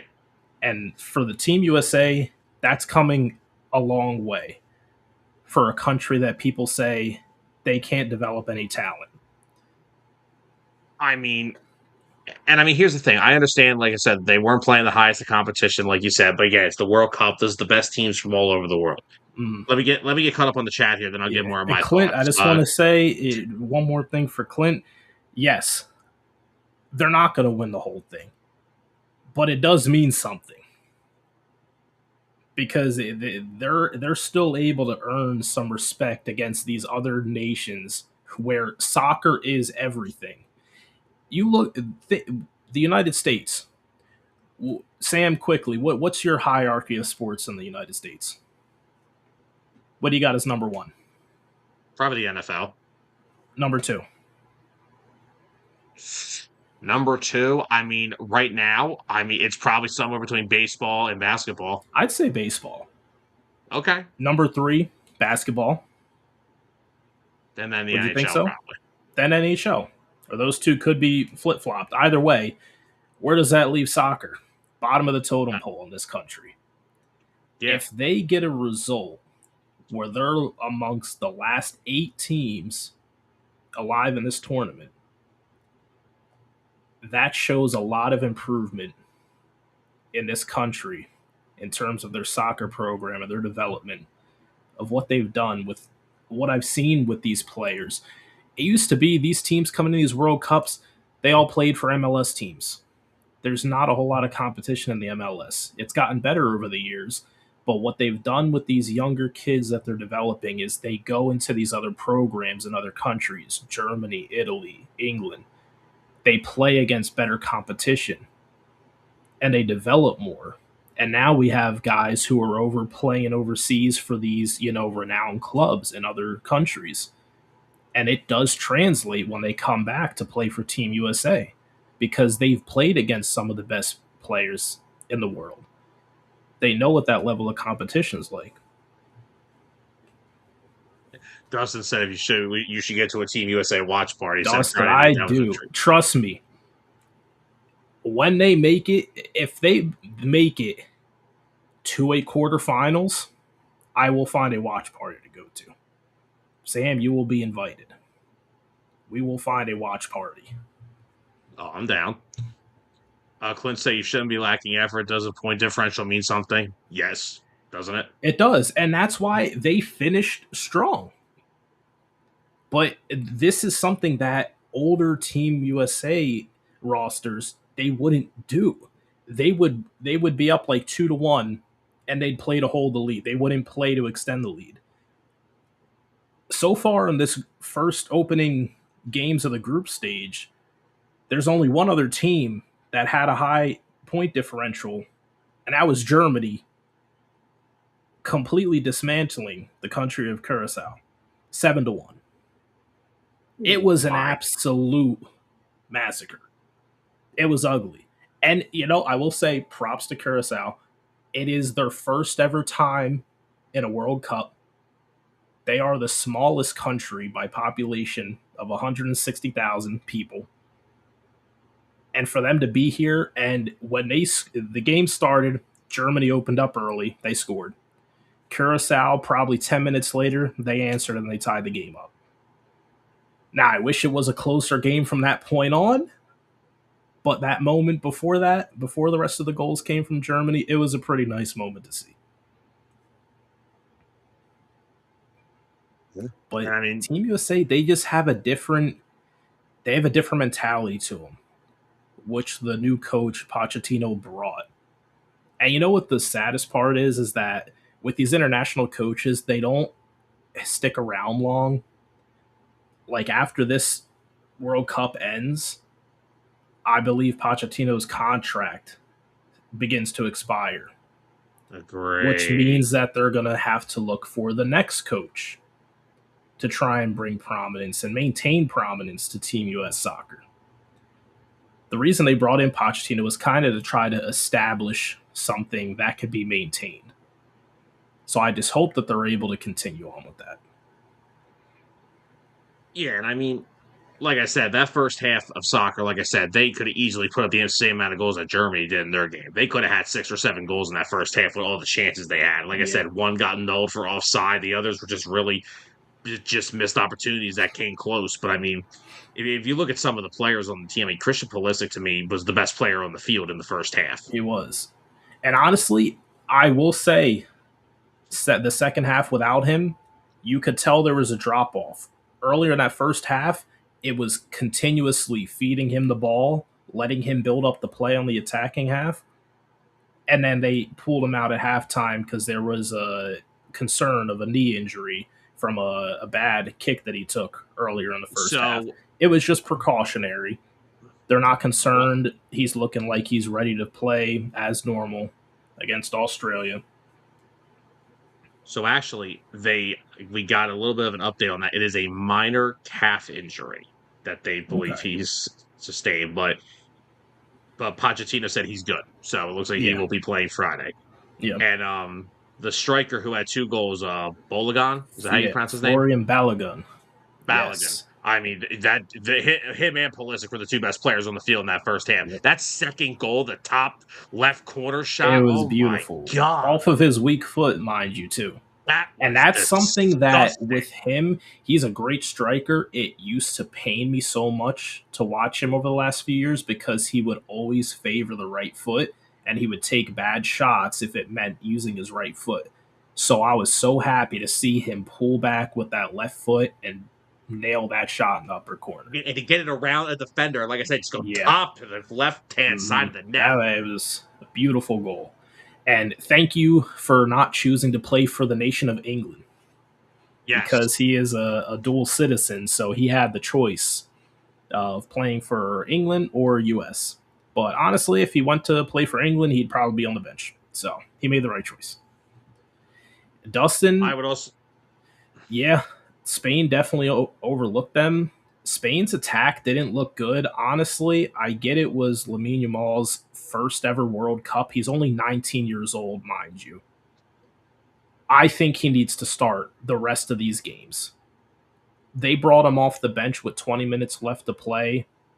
If they would have gave him majority of the game, let him play like let's say the first 70 minutes instead before subbing him off, I believe they probably would have broken the deadlock. And they may have scored even a couple of goals because that kid's special. Yeah. Yeah, and Anthony, let's say if the rankings are trash, then like I said, then let's not sit here and say the U.S. didn't. Anthony, I got some discredit them takes then. on Brazil. One, Brazil has a lot of talented players. They have no team chemistry. They will not make a far run in this tournament because they can't play like a team. And they played Morocco. Morocco's actually ranked 7th in the world. They are the best African nation team in this tournament. And they play like it. So honestly, I was not surprised by the way that game ended. That game went just how I expected it to. And Dustin brings up a good point here about Paraguay. They are not a bad team. They were ranked higher than the U.S. last year and beat them twice. Yeah. No, they aren't. Like I said, before Pochettino took over this USA team, every tournament game I've seen Team USA play, didn't matter what it was, I saw them go up 1-0, and then it was complacent. It was almost like watching a hockey team on a 60-minute penalty kill. They literally just sat back and did nothing, and they were content taking 1-1 ties. It was freaking annoying if they didn't lose 2-1. This team, since he took over, in every game I've watched them play, they are aggressive. Yes. And look, I know what Dustin said about Balogun. Said he thinks he was the best player on the field. I agree. And look, but Christian Pulisic is such a playmaker from no matter where he is with the ball. He can make a play to put you in a position to score every time.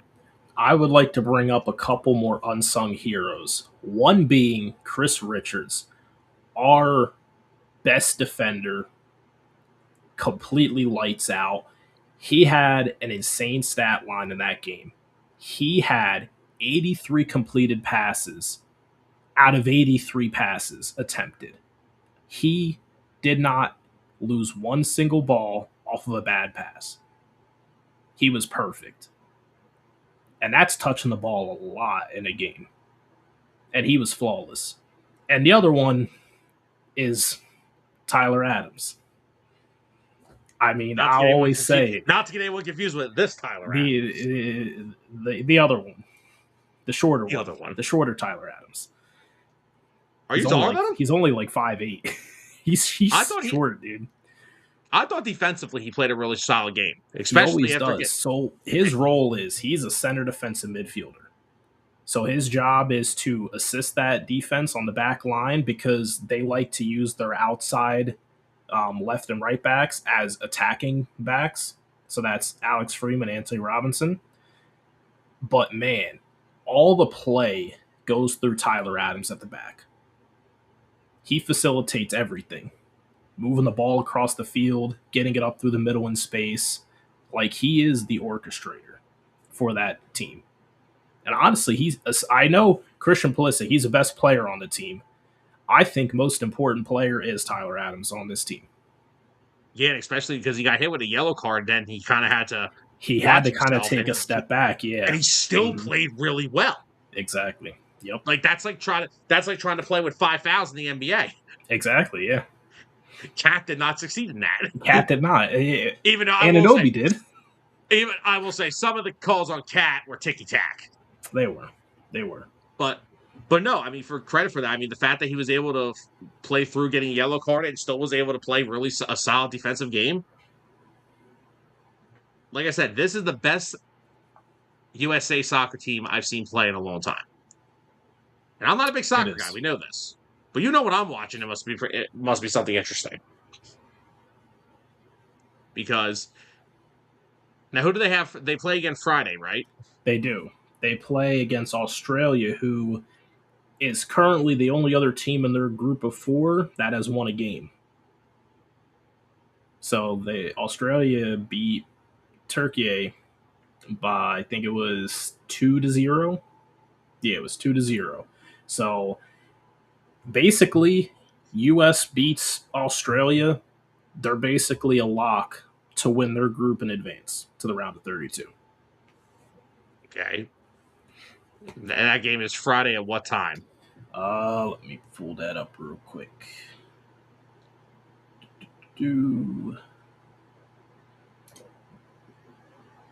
That is 3 p.m. So, afternoon game. Unfortunately, I won't be able to watch, so I'll have to keep tabs on the phone. I'll probably miss the first, 20, 25 minutes of it because I'll just be getting off of work. But I should be home in time to catch most of the second half. All right, Tyler, shall we dive into some NFL for the last remaining time of the show? Oh, yeah, football. The other football. American football. American football, there you go. So, look, we have some NFL news to go around. We're going to kick it off in Denver, where the Denver Broncos and head coach Sean Payton have agreed to a new 5-year contract extension that takes him through the 2030 season. Tyler, I'd like to hear your thoughts on this. I think it's a great extension. I mean, Sean Payton, he's done nothing but bring his standard of football to Denver. And this team's going to have a lot of success in the near future here. And it's going to be because of him leading the way. I mean, what he's done with the development of Bo Nix is just next level.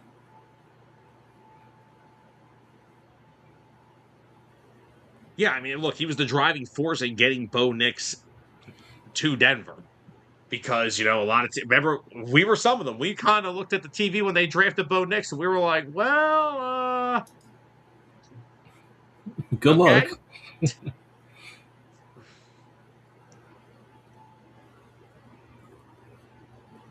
Yes, George, there's NFL news. No 49ers are injured as of yet. No 49er was injured during the live recording of this show.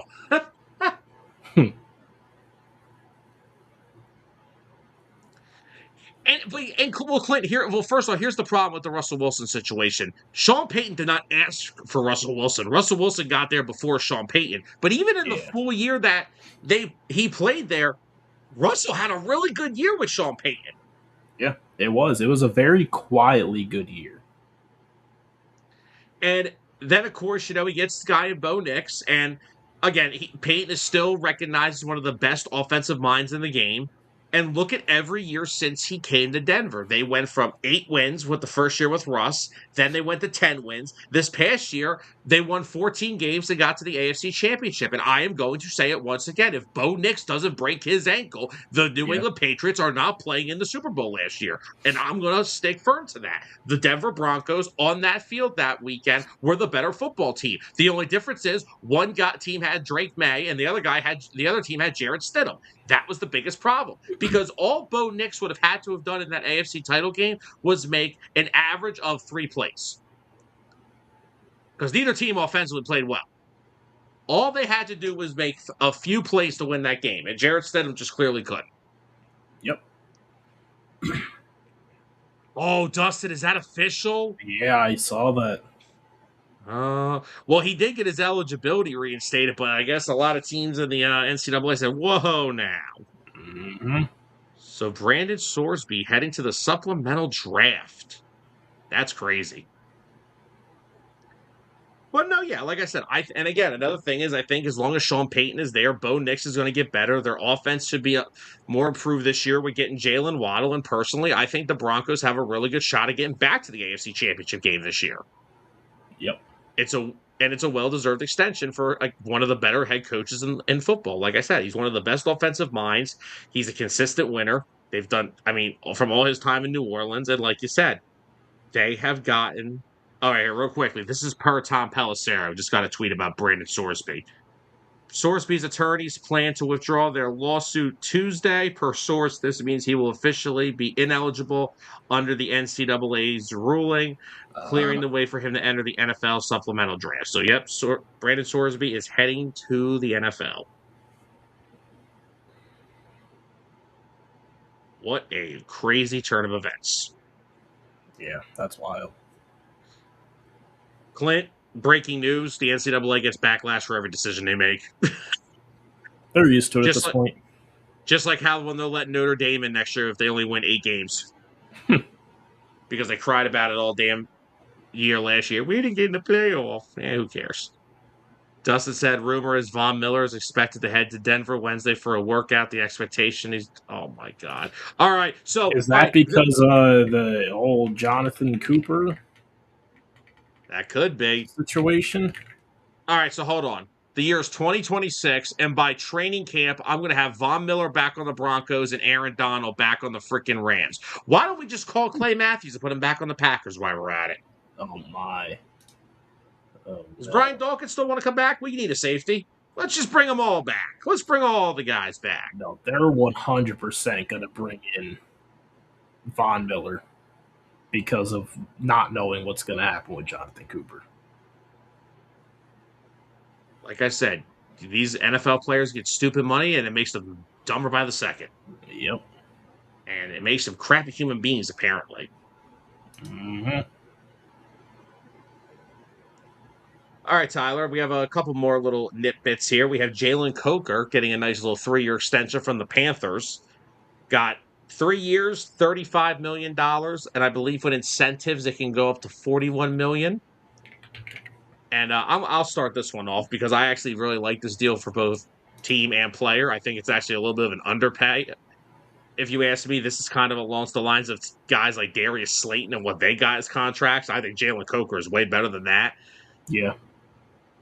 Only issue that Coker's had over the past couple of years was starting the year hurt. He had a quad injury in both training camps of his first 2 years and got limited to 11 games. But this is a guy that came on strong at the end of last year, had a big playoff game against the Rams, 9 catches for $134 and a touchdown. And, I know they just drafted the kid out of Tennessee, and I think it was the 3rd round of this year's draft. And I know they still have Xavier Legette, but I think this is paving the way that Jalen Coker is going to be their wide receiver, too, when he's fully healthy. Yeah, I mean, you're right. They drafted the kid Brazel out of Tennessee in the 3rd round, but Brazel's kind of like a big target man like Ted McMillan. Coker is a little bit more of a shifty, change of pace kind of guy. And yeah, like you said, only played 11 games in his first 2 years. Think about what could have been. I mean, his rookie year, he had 478 in that time. Last year, 394 yards. If he gets a whole full 17 game season, I mean, this guy can definitely put up like 800 plus yards playing next to Ted. I think without a doubt he'll put up 800 going next to Tet. And I mean, I know we look at the fact that the Panthers are more of a run first team. I'm going to be very interested to see how much of that run first approach is still there now that Rico Dowdle's Yeah. gone. I know Chuba Hubbard is still there, but he had a little bit of a down year. Clint, I know they still have Xavier Legette. I think What, Jalen Coker has a higher ceiling. what is Leggett doing except eating roadkill? Oh God, don't remind me about that. But I mean, that's the thing. The kid out of Tennessee, Brazel, they're kind of the same player. So why would they draft another version of Leggett if they still had him? I think if they get the right offer, I think they would entertain moving Leggett to a team that needs a wide receiver. Yeah, I mean, Leggett, let's see. He had 363 yards in 15 games. His rookie year, he had almost 516 games. Eh, maybe a team would give a fourth rounder for him. Maybe. Ooh, He's maybe a young. I fifth. don't know. Maybe a fifth. But no, and I'm going to piggyback off of what you said. I think, if you put Coker in a situation where he's healthy and he's 100% and you're playing him next to Tet, and now he's going to have a full year as that wide receiver too. Like I said, he came up with one of the biggest moments and had a big game against a really good Rams team last year. Now that Rams team is a lot better now, but I think if Coker plays a full season and he's healthy, I think 800 to 900 yards is very realistic in an offense where Bryce Young does do a good job of getting the football out quick to his wide receivers ever since the benching last year. He had a really strong end of the year. And if Mm-hmm. Coker and McMillan are healthy, that's a pretty solid wide receiver duo for Bryce Young to have, along with Chuba Hubbard. And I think Carolina's they're doing some things this year. I think there is the NFC South. It may not be the greatest division yet, but there is very interesting teams there. You have Atlanta, of course, now with Stefanski. You're going to have the Saints next year with Tyler Shuck as a full year starter. With Kellen Yep. Moore, you're going to have this Panthers group. Tampa Bay is still no slouch when they're healthy. So I like the deal for. I think it's like I said. I think with Coker's upside, I think it's a little bit of an underpay. Yeah. But I mean, he'll have chances to, earn a bigger contract. Without a doubt. And our final little bit of talk tonight, Patrick Mahomes gets a little more money from the yeah. The question I want to ask, how much of that contract is he really going to see before it ends up being restructured? If it's going I into his feel like ownership of the Royals. it's more of a here you go, you're the highest paid quarterback on paper, but you're never actually going to really see all that money. Because he set the record with that crazy contract extension. What was I think it was his first contract extension after his rookie contract.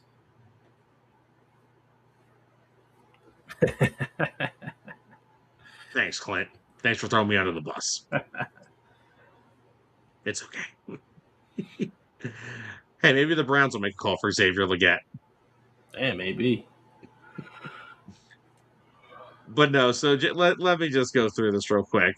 The Chiefs are adding, so here's what the full disclosure is. The Chiefs are adding 2 years to Patrick Mahomes' contract, tying him to Kansas City through 2033 at a value of $504.75 million, making it the first NFL deal to be valued at over $500 million. He right here, Dustin. Yep. It's for the optics. That's it. He's never going to see all of that money from this individual deal because it will just end up being either restructured or get a new extension, which will make it seem even more outrageous. We get it. Dude makes a lot of money. Dude's the best quarterback in the NFL. I mean, are we? But here's the thing. I don't think I want to talk about. Who the player is. I know who the player is. He's the best quarterback in football when he's healthy. Keyword is when he's healthy. I can't say he's the best quarterback in football right now based off of last year, but overall, he is the best quarterback in football. Yes. He got paid $72 million from State Farm, $20 million from Body Armor, and $8 million from the rest of the team. Jesus Wow. Christmas. But here's the thing, right? Eventually, some athlete was going to reach a $500 million contract, Oh whether yeah. it's just on paper or what. Mm-hmm. Clint, we have got no update on said bonehead. Any update on Rashi Rice? I wish the Oh, Chiefs would let's just see. release him. Do I gotta go look up on the county website? Go the county website. Jesus. Oh my God, Tyler. Yeah, like Let's Clint, see. eventually the NFL has to step in and say, look, he can't play football this So year. do you know what Andy Reid told reporters on Thursday? Oh, He dear. thinks that What he's Rice will be ready for the start of the training camp. He more like thinks training Rice day. will be. He also said he gets out of jail next week. We'll see where it goes. He'll be back up here and working. But who's Paul Crew going to throw the football to against the guards? I don't know. They're running Did you low hear on what I said? options. Did you hear what you said? Training camp? I said, yeah, more like training day. Oh my god. Someone called Denzel. It's a good movie. Oh, it is a great movie. I love that. It's a great movie, especially in the neighborhood. Oh, you mother, you know what? Mm-hmm. What? Back to the Mahomes thing, and like I said, I'll give one more comment. If the NFL was smart, they go to the Chiefs, say, "Look, we cannot let this guy play football this year. He needs to have at least the entire season suspended." Because clearly, what happened the first time, he did not learn his lesson. Yeah, he didn't. Oh man, he was still training. What kind of special treatment is this? What kind of special treatment Jeez. rehab plan is this? Man, I guess he's got a king size bed in his cell too, doesn't he? Oh, we're not going. We're not doing this. We're not doing this. Inappropriate jokes for George and Dustin. You are not doing this. But no, in all seriousness, back to the Mahomes thing. I'm surprised. I mean, I'm not surprised the player that made the first ever contract that's valued at $500 million. The question more likely is who's going to do it next. Oh man. All right. Oh, Clint went there. Dear God. Well, Oh man. no. Actually, Did you see his news a few weeks ago? He was denied Yeah. parole. Oh wow. Good. You should. Stupid is what stupid does. When you play stupid games, you win stupid prizes. And here's the thing, right? Yeah. Rashee Rice is, and I hate talking about this stuff on my show. I really do. But Rashee Rice at least has the small satisfaction. Nobody lost their life. What happened with him?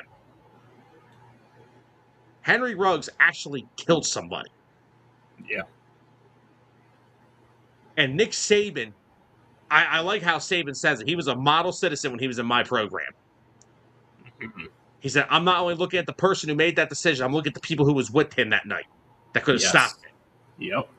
But still, stupid is what stupid does. You don't get to play stupid games and not win stupid prizes. This is the situation that you get into. Very well said. Dustin, I'm not saying nothing bad about you. I'm just pointing the obvious out that some comments when it comes to you guys, I can't put them on the show.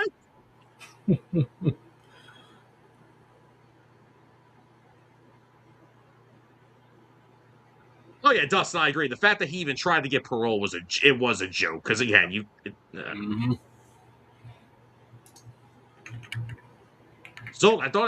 I already thought he got denied it. I think he already got denied it. Hold on, let me see. I'm gonna try to find out real quick. He should never be Oh, allowed to he'll get. be eligible again August 2027. And So he's gonna get next denied. year. And he's gonna get denied Probably again. will. Yeah, he probably will get denied next year. Oh, who scored? Oh, New Zealand Again, scored. Oh. but yeah. So let me ask you, who do you think will be that next athlete that gets a contract that's at least valued at that's close to $500 million? Hmm. Man. I mean, Shohei That's tough because, Otani, like, Shohei or Otani already has one, so that don't really count. yeah. Let's look NFL wise, because I don't think NBA Yeah, I players was already get thinking that NFL far. wise. Baseball players are already doing that. So Yeah, baseball. It hasn't already been done in baseball. Otani's already making 700 million. Yeah, exactly. So hold on. Let's see what happens if there's a salary cap after this lockout. True. I'm You know, gonna say Dustin, I gave you that comment, but damn it. Zoe, I don't care how old he's going to be. He does not deserve parole for what he did. no. But yeah, will we see another NFL player do this? I think we will. I don't think it will be for a little bit of time though. I think we'll see. Obviously, it's going to be the quarterback position when it does happen. Exactly. Well, of course. Is it going to be from any of these current pool of quarterbacks in the NFL? I don't think it will Well, be. here's the thing: Lamar's still looking for a new deal, and that's my I don't. question. Lamar's not going to get $500,000. I think he can get if they give him a long enough term deal. I think he can get into the 400s. I don't think he cracks $500,000 or $500,000. I understand, but like I said, there's always guys that reset the markets. There's always a new market for somebody. And like you said, if there is a quarterback in this pool, I mean, it's only one of three other guys. It's either Lamar, Josh, or Joe Burrow, in my opinion, that could do it. Not in that order. You know what? Yeah, throw He that may be comment up results there. spot on, honestly. Zol, you're right. If he gets them, you know what? I'll even take it down a notch. If he gets to a Super Bowl, obviously the goal is to win it. Because If he gets to it, if he gets to it, no, because think about it, right?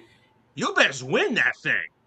Well, yeah, What yeah, yeah. what is wrong with you? Well, if you get there, what's getting there gets Well, you? what if he decides, oh, they don't want to give me a Patrick Mahomes $500,000, I'll just go to another team that might do it anyways.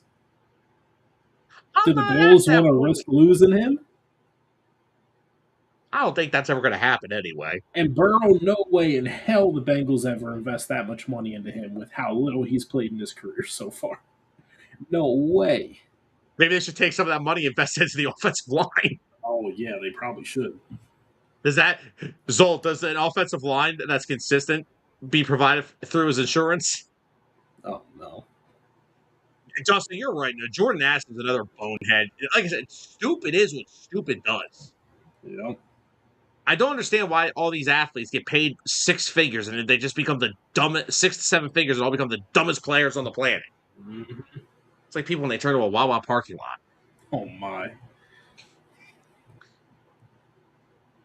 Clint makes a good point too. Maybe Baltimore, if he gets Baltimore a championship, did they do it? It's going to be Jackson or Lamar. Or Lamar, Jackson or Lamar. Lamar or Actually, Josh Allen. Lamar, yeah, It's my late, two okay? favorite We can go for quarterbacks. 2 hours.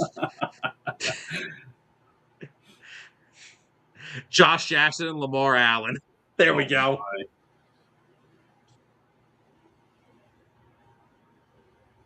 You can go. Oh my god. But yeah, I think it's going to come down between Josh Allen and Lamar Jackson. They're the only two guys that I could even think about that would become close to what Patrick Mahomes does. Don't tell me, but I was on Burrow until Zolt brought up the injury thing. Don't tell me Justin Herbert. I swear to God, there ain't no other quarterbacks that are worth half that. So Yeah. I don't think any other. No, I don't think any other got any other type of freaking. I don't think any other type of player is worth $500 million in the NFL. And Dustin is spot on. Money kills. Money makes you stupid because you think you are invincible to what can happen and you are above the law. Yup, that's the thing. It's Yeah. the freaking woe is me effect. You think you're the best Mhm. thing on the planet. And that's what ends up costing guys their lives, their careers, and their common sense. Yep. Also, by the way, rest in peace, Olden Smith. I forgot to bring that up earlier on in the show. Yeah. Very Oh, tragic to hear what. And like we don't have the full details yet, but from what I've read, it doesn't seem good. mhm. So thoughts and prayers to Olden Smith, his family, and our 49ers family. And Dustin said if Drake May continues to play at the level he did last year, he may get to that point. You know what? He could. I Honestly, I mean, he made a Super Bowl already. Who says in another 2 years he doesn't win one? can make the case he can win one this year coming up. Yeah. See how he responds to what happened last year. So it's not like Unless I he said. becomes good friends with AJ Brown. Let's not bring up that said player on this show right now. We can wait till the season starts. I don't talk about that crap. Man, oh wait, this is the Raw show for that. Never mind. This is not Birds of the Gridiron. All right, Tyler. Anything else you want to bring up tonight? Oh, that's about all I got. All right, guys. Well, that's going to put up a nice wrap on a very awesome way to start the week here on Unbiased. Of course, the normal schedule is always hitting home. We'll be live on Wednesday nights at 10. We got a lot of baseball stuff to cover this week, a lot of stuff going on. And, of course, Birds of the Gridiron will be live on Friday again as we move into the rest of our Eagles offseason coverage. And we will not be talking about said former wide receiver no longer.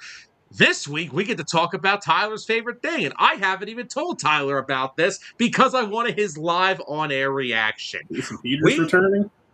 No. It's Monday, and we have another Jalen Hurts article. And I'm not lying either. That's for Friday? That's part of for Friday. We have other stuff to talk about. Don't worry. I'm going to need a football grid to get me through that. He's gonna be playing the NBA 82-0 thing while listening to the article. Like, yep, don't care. I'm going to be doing the NFL one. Oh, God. Real quickly, before we get out of here, I do want to catch up on our last few comments before we call it a night. Clint says, Shannon Sharp says, money doesn't change people. It makes you more of what you are. That also is another good point. Oh, my God. Dustin. Oh, my God. Good. Okay. Okay. All right, guys. Thank you, everybody, for tuning in tonight. Thank you, everybody who threw their comments in the chat. We appreciate it.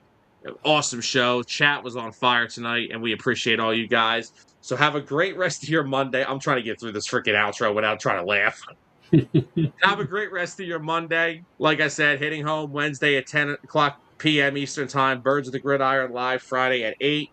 And tomorrow, we'll see if DA's back this week. We'll have to wait and see. But anyway, guys, have a great night. We'll talk to you soon. For Tyler Adams, I'm Sam Nelson.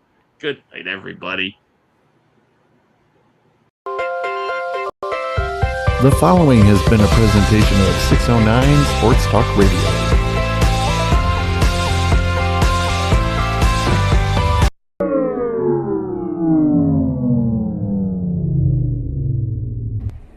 Sam, what did you do?